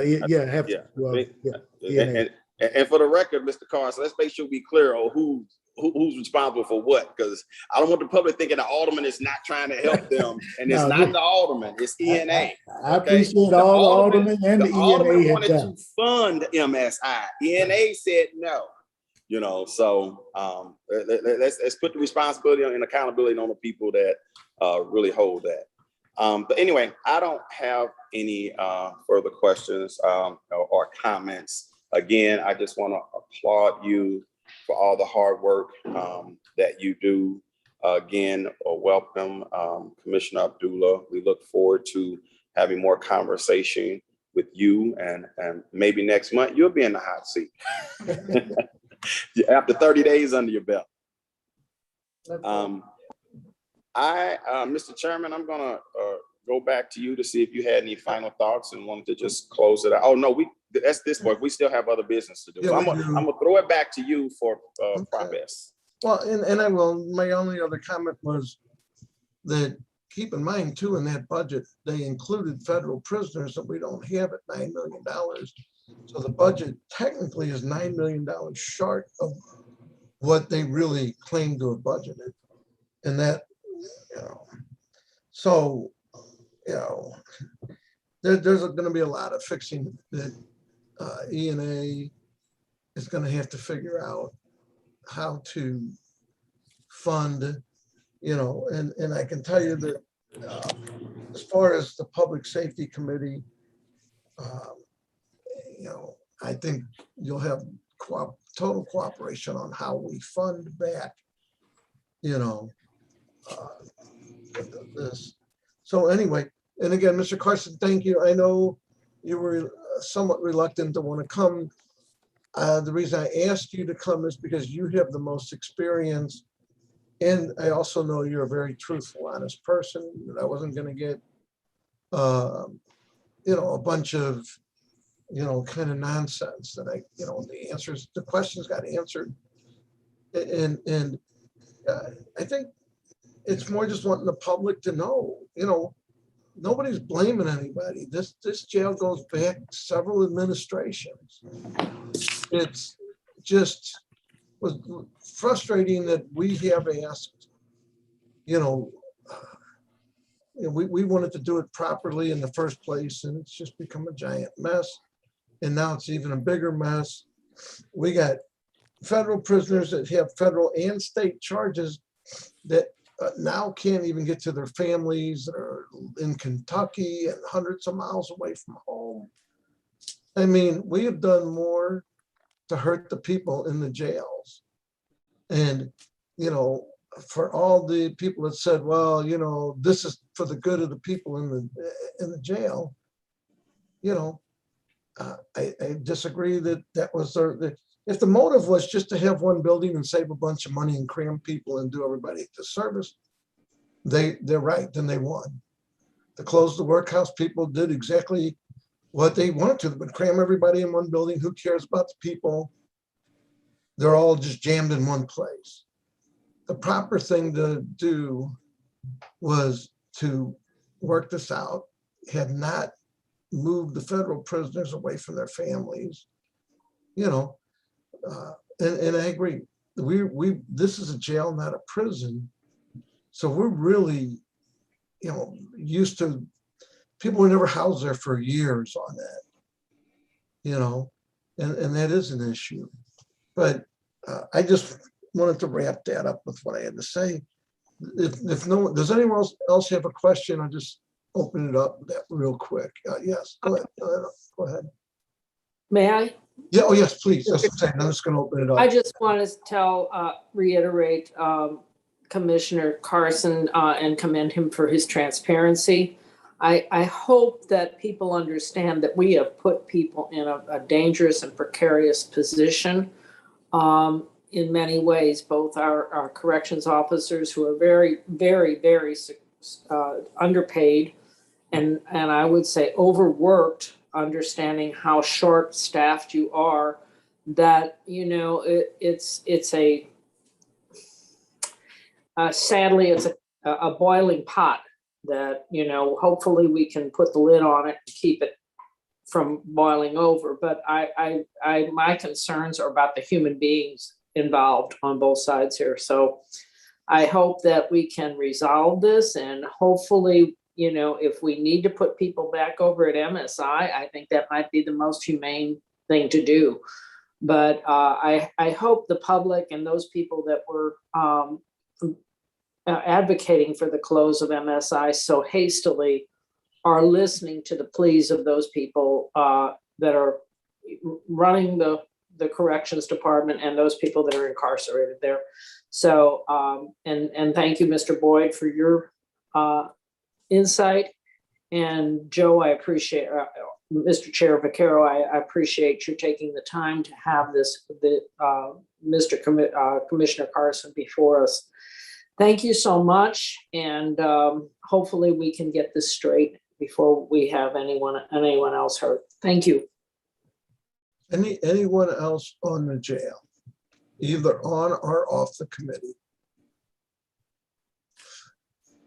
I don't see anyone. So we're going to then, Mr. Carson, thank you for coming and speaking with us. And new commissioner, I look forward to meeting with you at some point. And, I'm telling you, you got a good guy there, Mr. Carson, who knows more about our jail. You know, maybe know a lot about jails, but Mr. Carson does have some great knowledge of our facility and what the needs are. And hopefully, you know, you listen to his knowledge, and I'm sure you will. Anyway, thank you guys for showing up. We're gonna move on to Prop S. But thank you, Mr. Carson. And Thanks. so we're gonna move on. Again, Chairman Vicario, I just want to say thank you to the committee and again for your support. And we'll talk to you all later. Okay, God bless. Thank you.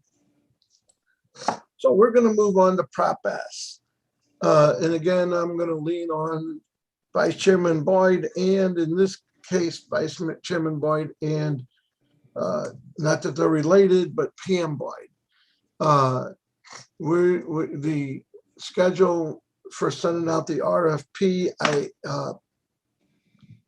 we did the resolution now is in the Public Safety Committee. I learned my lesson last year when I forgot to put it over there.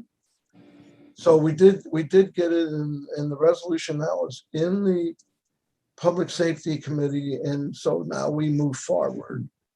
And we're working with Ben up in, but I'm gonna let Pam, I'm sorry, Alderwoman Boyd and Alderman Vice Chairman Boyd go through what our next steps are. One of the complaints I got last time was that I put people in after things had closed. So I would strongly encourage all the aldermen, and maybe we need to send something out to all the aldermen to make sure that if you have someone that you know of in your neighborhood that would be someone that could use that Prop S money, that they would get it in beforehand, as quick as possible, So I just want to make sure of that too. So I want to, again, basically turn this over to Vice Chairman Boyd and Alderman Boyd to explain what the next steps they want to go through. The RFP is set to go out, but they can explain it. So I'm going to kind of listen myself. Well, Mr. Chairman, I'm looking at the resolution 79. Yeah. Were we to have discussion on resolution 79? Well, I think that is a discussion. I mean, I think. Okay. For how we fiscal deal with 22, okay. Yes, yeah. That would be my thought.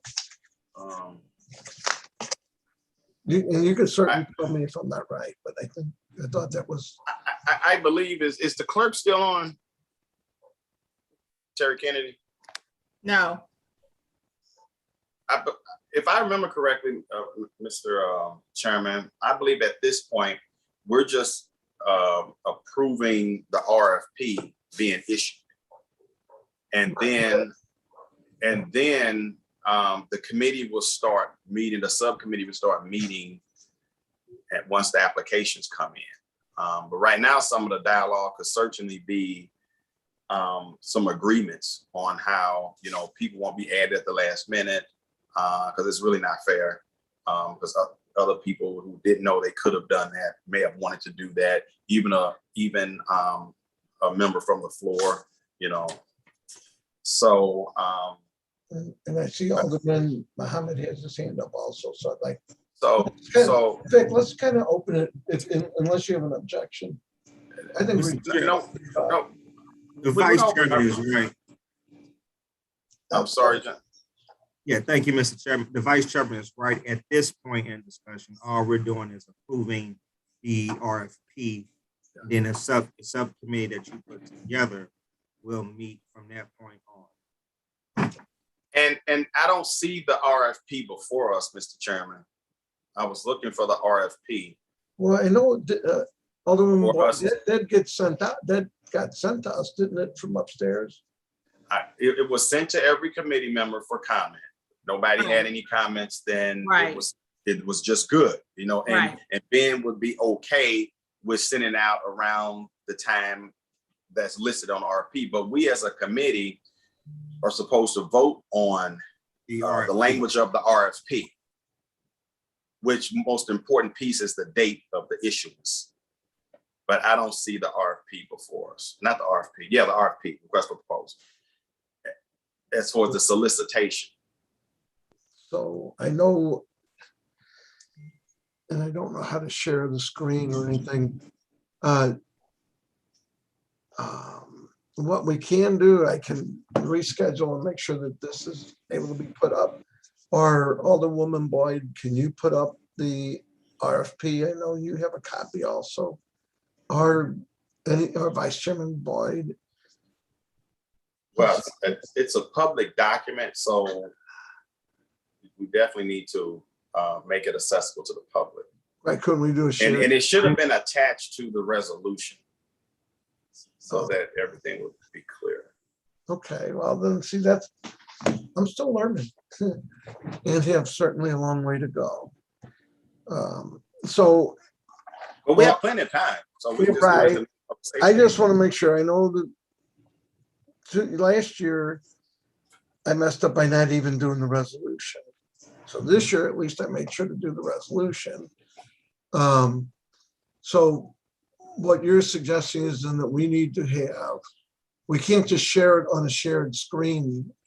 Well, Mr. Chairman, I'm getting ready to forward the email that was sent. I'm forwarding out to the committee members right now. Can we share? Can you put it on the shared screen?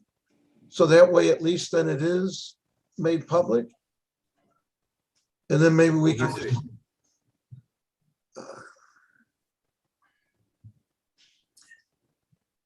Let's see.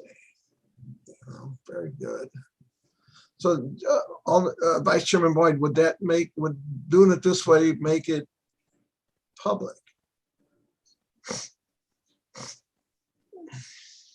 Your opinion, does this satisfy the? It would satisfy me, but I really would like to get a ruling from the clerk. I'm gonna try to call him real quick. Okay. Because Excuse me, Vice Chair Boyd, I'm talking to the clerk now. He's on his way on. Okay. Thank you. No problem. And Alderman Muhammad, can you bring that so you can actually see what it does? Like, I guess, Sure. I guess it's got to be moved in a different spot. Well, I think that's good, I think.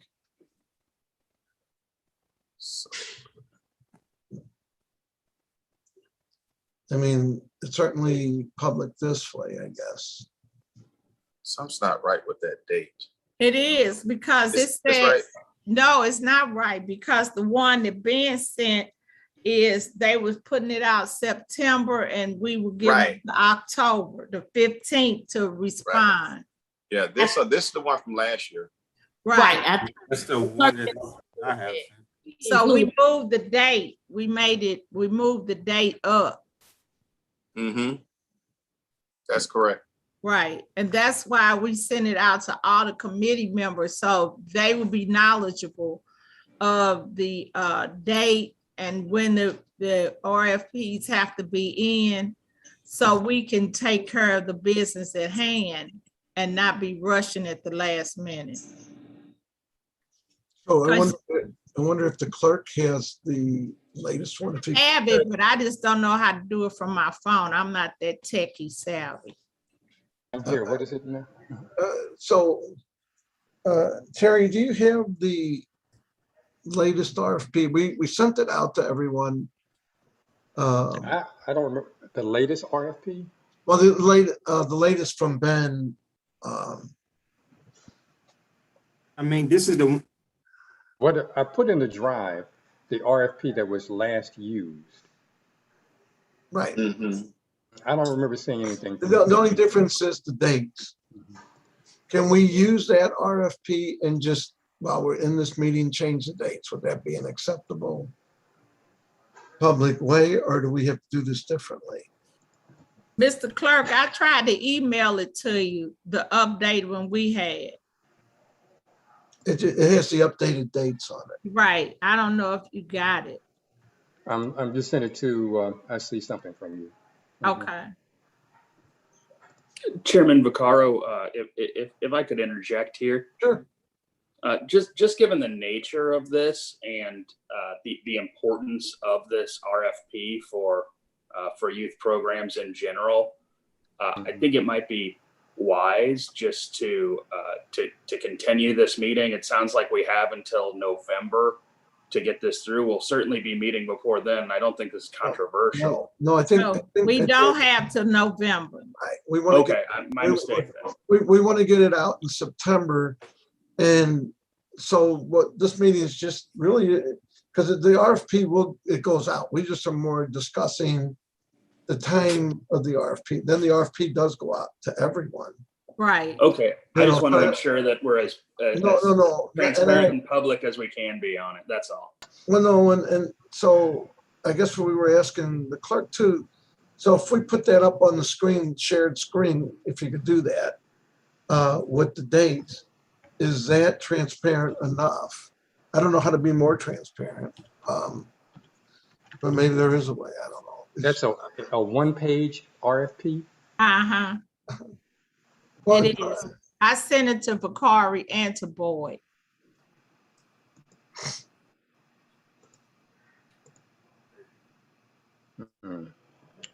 Mr. Chairman, if there was an RFP sent with a more up-to-date version, I didn't get that either. I do have the last document I received from Alderwoman Boyd was August 30th, and that was the Prop S review process, but I didn't get an RFP either.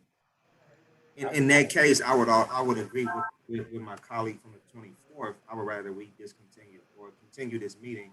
And I'm open to anything that's proper, but you know, I know we do want to move it so that we can get, rather than wait till November to get this out, we thought getting it out in September gives more people more time to respond to it. That was the only thing.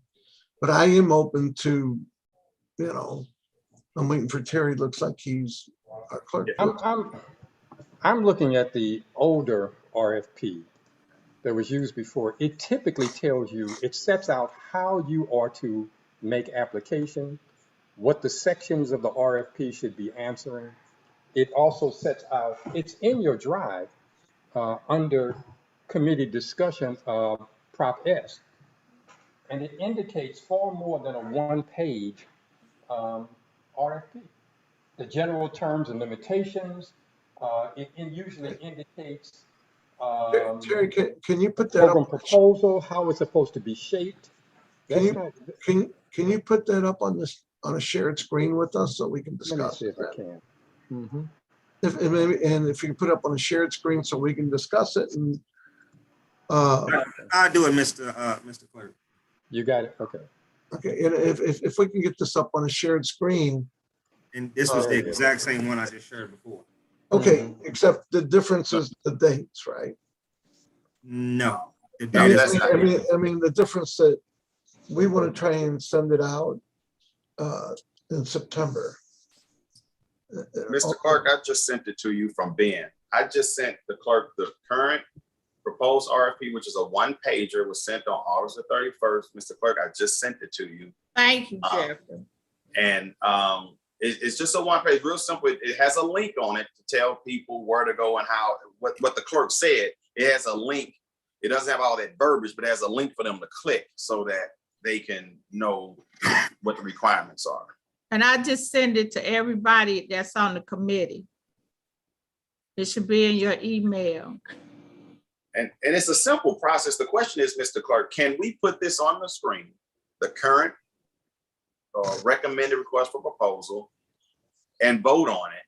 Because right now it's saying it needs to go out September 15th. That's what Ben in his email is suggesting it be posted on the 15th, which is tomorrow. Knowing that we had a committee hearing today, and it would have just been a simple vote. You can, but I just tried that link and it's not taking you to anything. You say again? When I try, you could do what you're saying, but when I tried the link, it simply took you to a page that says Prop S Youth Risk Submission opens the date and time. It did not have any details that I can click on and find what are the details in submitting the order, in submitting the proposal. So I would think that the committee wants to be absolutely sure about what it is that you're submitting to the public and what your expectations are back with their proposals. And if you click on that link and see where it takes you. You're right. It doesn't. Has none of the take you details. to the proposal. It does not. And let me ask you this: is it because it shouldn't be live until it's published? So we'd have to ask Ben that question. So this would have been a good opportunity to have Ben here at the hearing, because I could see them not having that link go to the proposal and people start filling out because it's not live. It should not be live until they actually publish it. Which means you need to see whatever it is they're going to have. Yeah. And we had that conversation when we met with Ben, and he did say that once it went out, then they will pull it up live, because Joe, Alderman Bakari and I did state that people couldn't pull it up. And so he said that once it went out, then he would get it where they could pull it up. Yeah. But the committee should be able to look at the RFP and the parameters, like the clerk said. We should know the questions that will be asked, because we may want to say, add this to it, add neighborhoods, or add zip codes, or that's the reason we were supposed to have this discussion. So we really should have the full RFP and the application before us. When is the next closest possible date for a public safety meeting and let's have Ben at the meeting. Because I really do, so we can't get it out tomorrow. I would like to get it out. And Mr. Clerk, if you can get a hold of Ben, let him know, don't put that out tomorrow, Ben. I would appreciate that. And when's the next possible meeting? That way he can make it and we can, and I would appreciate if you're here so that we can discuss this, because I do want to get this out in September, not in November. Excuse me, I'm sorry. Yes. can I? Oh, yeah, but it's open. We're open. Just I just want to interrupt. I got a text from Kim Cole. She said that Mr. I can't remember who you were talking about. Ben, just call it Ben. Ben is pulling up the RFP and is going to email it to Alderman Boyd. Okay. Yeah, Ben Golly. Ben. Yeah. You know, I know. Can we just reschedule? Mr. Chairman, can we just reschedule? But you know what? That's why I asked to have all the information for this meeting today. That's why I was requesting that. Because it doesn't look good when we always piecemeal Put things off, yeah. Right. We need to be in order when we're doing things. And so that's why I asked for that stuff to be there. So if Ben should have been at the table, that should have been something that we should have asked for so we can make sure we had clarity. And so that's just my frustration. It just looks like we're not in order. So he's sending it right now. I mean, we can put it up on the share, we can put it on the shared screen. Alderwoman Boyd? Yes, ma'am. Did you get the email or? Well, the email that I sent out had the updated information. When I sent to all the committee people, it had September the 15th on it. Because what I did is look back in my old emails. And I just pulled up RFP and it had it in there. So I don't know where the email came for the other one. I don't know where that was. Well, look here. It's on our screens. Right. And so that's just my thing. I was just trying to get stuff in order, get it out so we can be on point. Well, but that's not the word. Mr. Chair, we have it in front. Well, I mean, that's not the RFP. So I just shared the document that Alderwoman Boyd just sent out. And it said everything must be received by October the 15th, 2021. And that's the one I sent out to everybody. So that's the same thing that Ben is sending people to. I think the only challenge that we have is what the clerk said is when you hit the link, nothing is coming up. Right. And so that's a part for Ben. Ben should have that part taken care of. Do we have to approve it first? You do. We do. We have to Right, approve the and that's RFP. why I sent all information out to all the board members so everybody could have an opportunity to read it and ask questions. I didn't get Alderwoman any Boyd, feedback. this is my first time getting this document at all. No, it came This with is all my the first others. time. So I don't know, maybe something happened with the mail. I don't know, but I sent I tried to make sure everybody got everything that we had. Well, may I say something? Sure, please. This appears to me to be an announcement that the RFP will be made available. This does not appear to be an RFP itself. That's what the link is for. Alderwoman Howard, can you see if we can get Ben on with us real quick?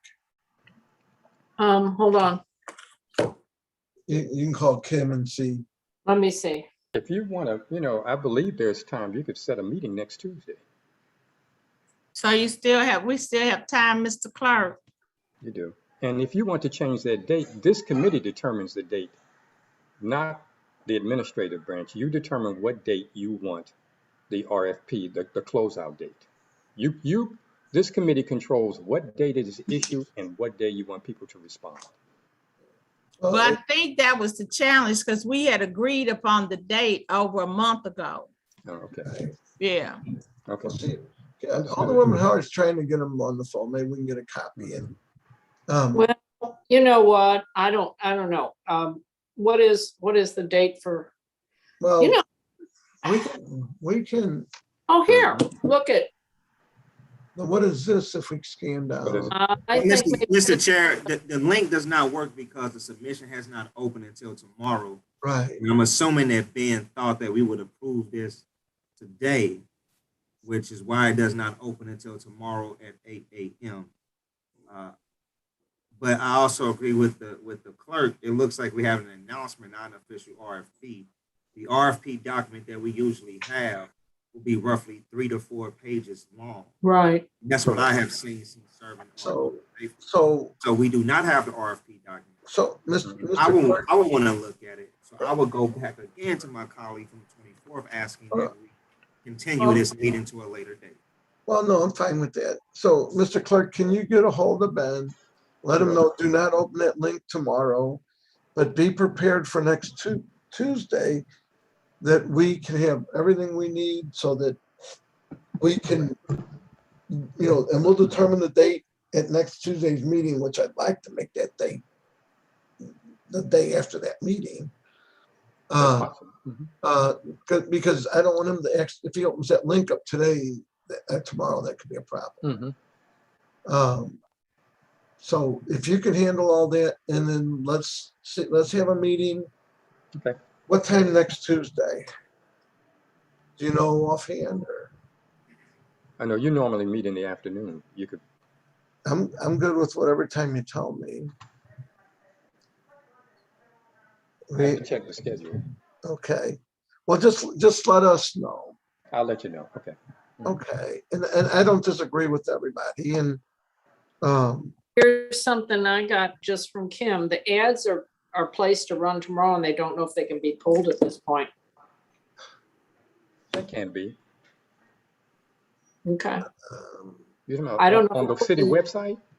Well, no, I'm wondering if they're going to put them in newspapers. Oh. It says ads are being placed to run tomorrow and don't know if they can be pulled.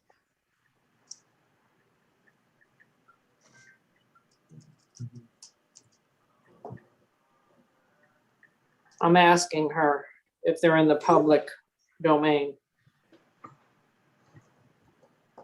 yeah, and again, I'm still learning as I go. I mean, I felt this, I knew the big thing was getting the resolution over, which I did. Apparently, I keep missing one step.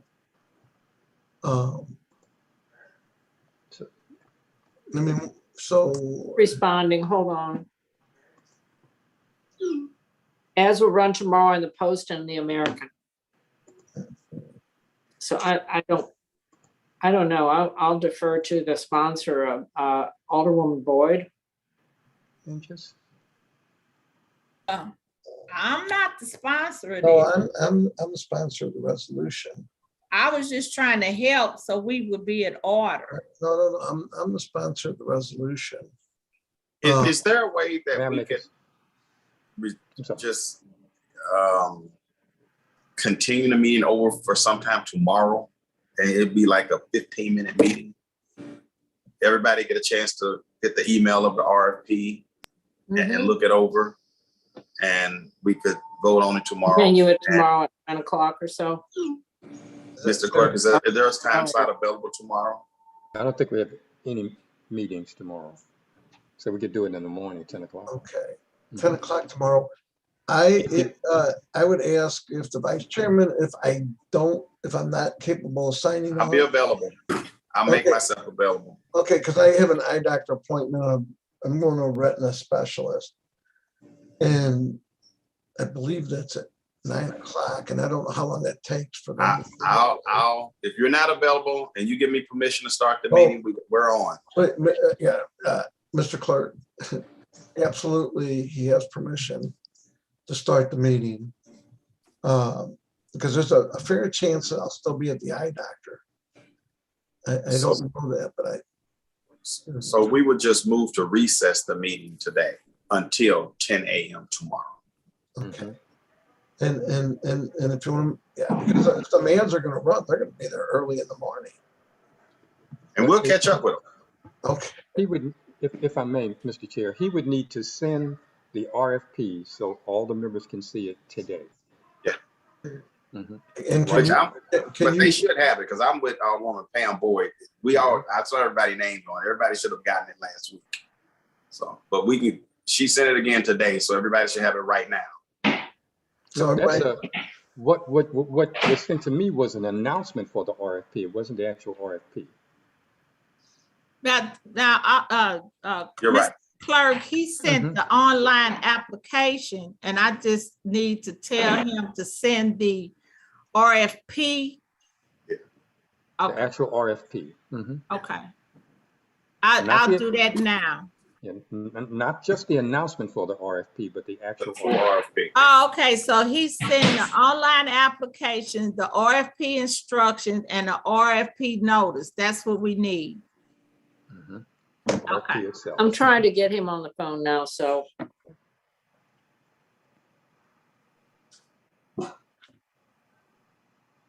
okay. And again, I will offer my apologies because Alderwoman Boyd and Alderman Boyd have been very helpful. And Alderwoman Boyd went into a meeting and you know, by the time I get this right, I won't be the chairman of the committee next year. But we'll get this right at some point. You know, and let's see. It looks like Alderwoman Howard might have this, and I'm good with that. And Alderman Boyd will run things tomorrow. Let's see what. We've been here this long, another 5 or 10 minutes. Okay, I just forwarded to everybody what he sent me. Okay, let's see if this is. Okay, Ben, yeah, Ben, hi Pam. Oh yeah, okay, wow, yeah, it's all kinds. Oh yeah, okay, that is the online. So, Mr. Clerk, is that everything? All I had from Nora Ryan. Pam, you got it from Pam. It was from Oh, Ben. it just came three pages long. Okay. It just came in. Alderman Boyd, is that what we're talking about? Yeah. Okay. That's what I wanted to make sure. That's the full RFP. That's the full RFP. And that last document is simply the announcement for letter of instructions. Does Ben just said he was going to send a copy to Clerk Kennedy. Because I said, send it to all committee members. And I said, just send it to Kennedy. He will make sure we all have I said, every document you have. Okay. And Ms. Rogers, I sent you one too. So we have it. John, do you want to put it up on the screen? Let's at least make sure everybody thinks this is what we need. I will. Mohammed, I'm sorry. No, call me John, please, man. See, I'm so used to. So yeah, so we got the three. This is the. Okay, that's the first thing. This is the RFP. Yeah, that's the RFP. And certainly give everybody time to read it, but. Okay, little girl. But Mr. Clerk, this is what you believe that we need, and I think there's an application form in there too, isn't there? Yeah, Or is that on the- this is how the whole application will look.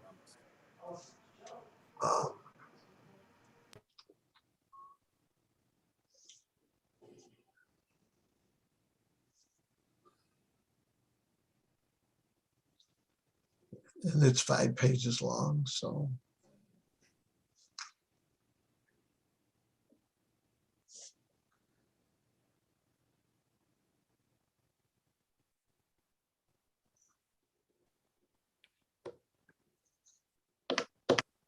So is everybody good with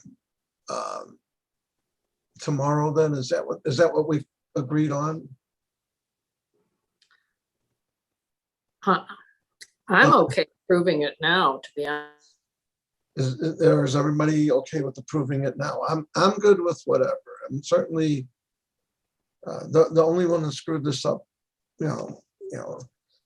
is just because I didn't realize that this had to be also there. Clerk Kennedy, could you just let me know if doing it this way, if we were to vote it out today, would that satisfy all of our notice requirements on this? Well, we had it was posted that there would be a discussion about the RFP today. And that was posted So this would, a couple of weeks ago. this would qualify as a So discussion. yes, it would in that regard. Okay, thank you. If everybody's fine with it, I'd love to just get it out and over with, but considering. I move that we push this out with I guess what recommendation? Do pass recommendation? I'm not. I would think it would be a do pass. Second. In that case, then Roll. in that case, Madam Clerk, I guess, please call the roll, or Mr. Clerk, whoever's doing that now. Alderman Boyd.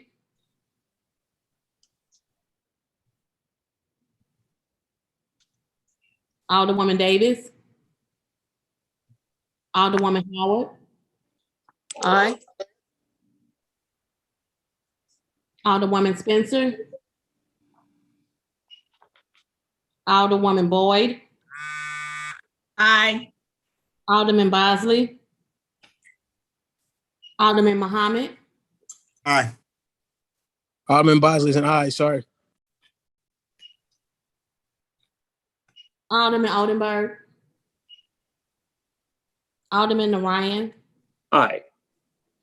Alderwoman Clark Hubbard. Aye. Alderman Page. Aye. Chairman Vaccaro. Aye. Alderman Boyd. Aye, I'm sorry I was on mute. Okay. Alderwoman Davis. Alderwoman Spencer. Alderman Oldenburg. 9 aye votes. Thank you, everyone. And thank you, Alderwoman Howard, for making these calls, and Clerk Kennedy for coming back, and Alderman John, who my friend, and everybody, because I didn't realize but so, at least we put it on a shared screen. We had some discussion. I think the purpose behind this was to get it out early enough, because we just finished this up in October. I'm not October, about a month and a half ago, whatever it was, from a year ago. So the object behind this one was to try to get it done, so that we can get everybody on board. And I would ask that if the clerk would make sure that everybody gets this, and encourage them to make sure that if there's somebody on that list to do that. I'm going to throw all this back to Vice Chairman Boyd, who's the chairman of the subcommittee, and anybody that wants to be on that subcommittee should work with Alderman Boyd, because it gets more complicated because this all gets rated and everything else. Chairman Vaccaro, our batteries are running down. Okay. So at this point, I don't think we have anything else, but please get with Alderman Boyd if you're wanting to be on that. So anyway, we'll take a motion to do so, to adjourn. Motion to adjourn. Second. Okay. Thank you. Then and so we will not be there tomorrow. We'll see you all next time. Thanks.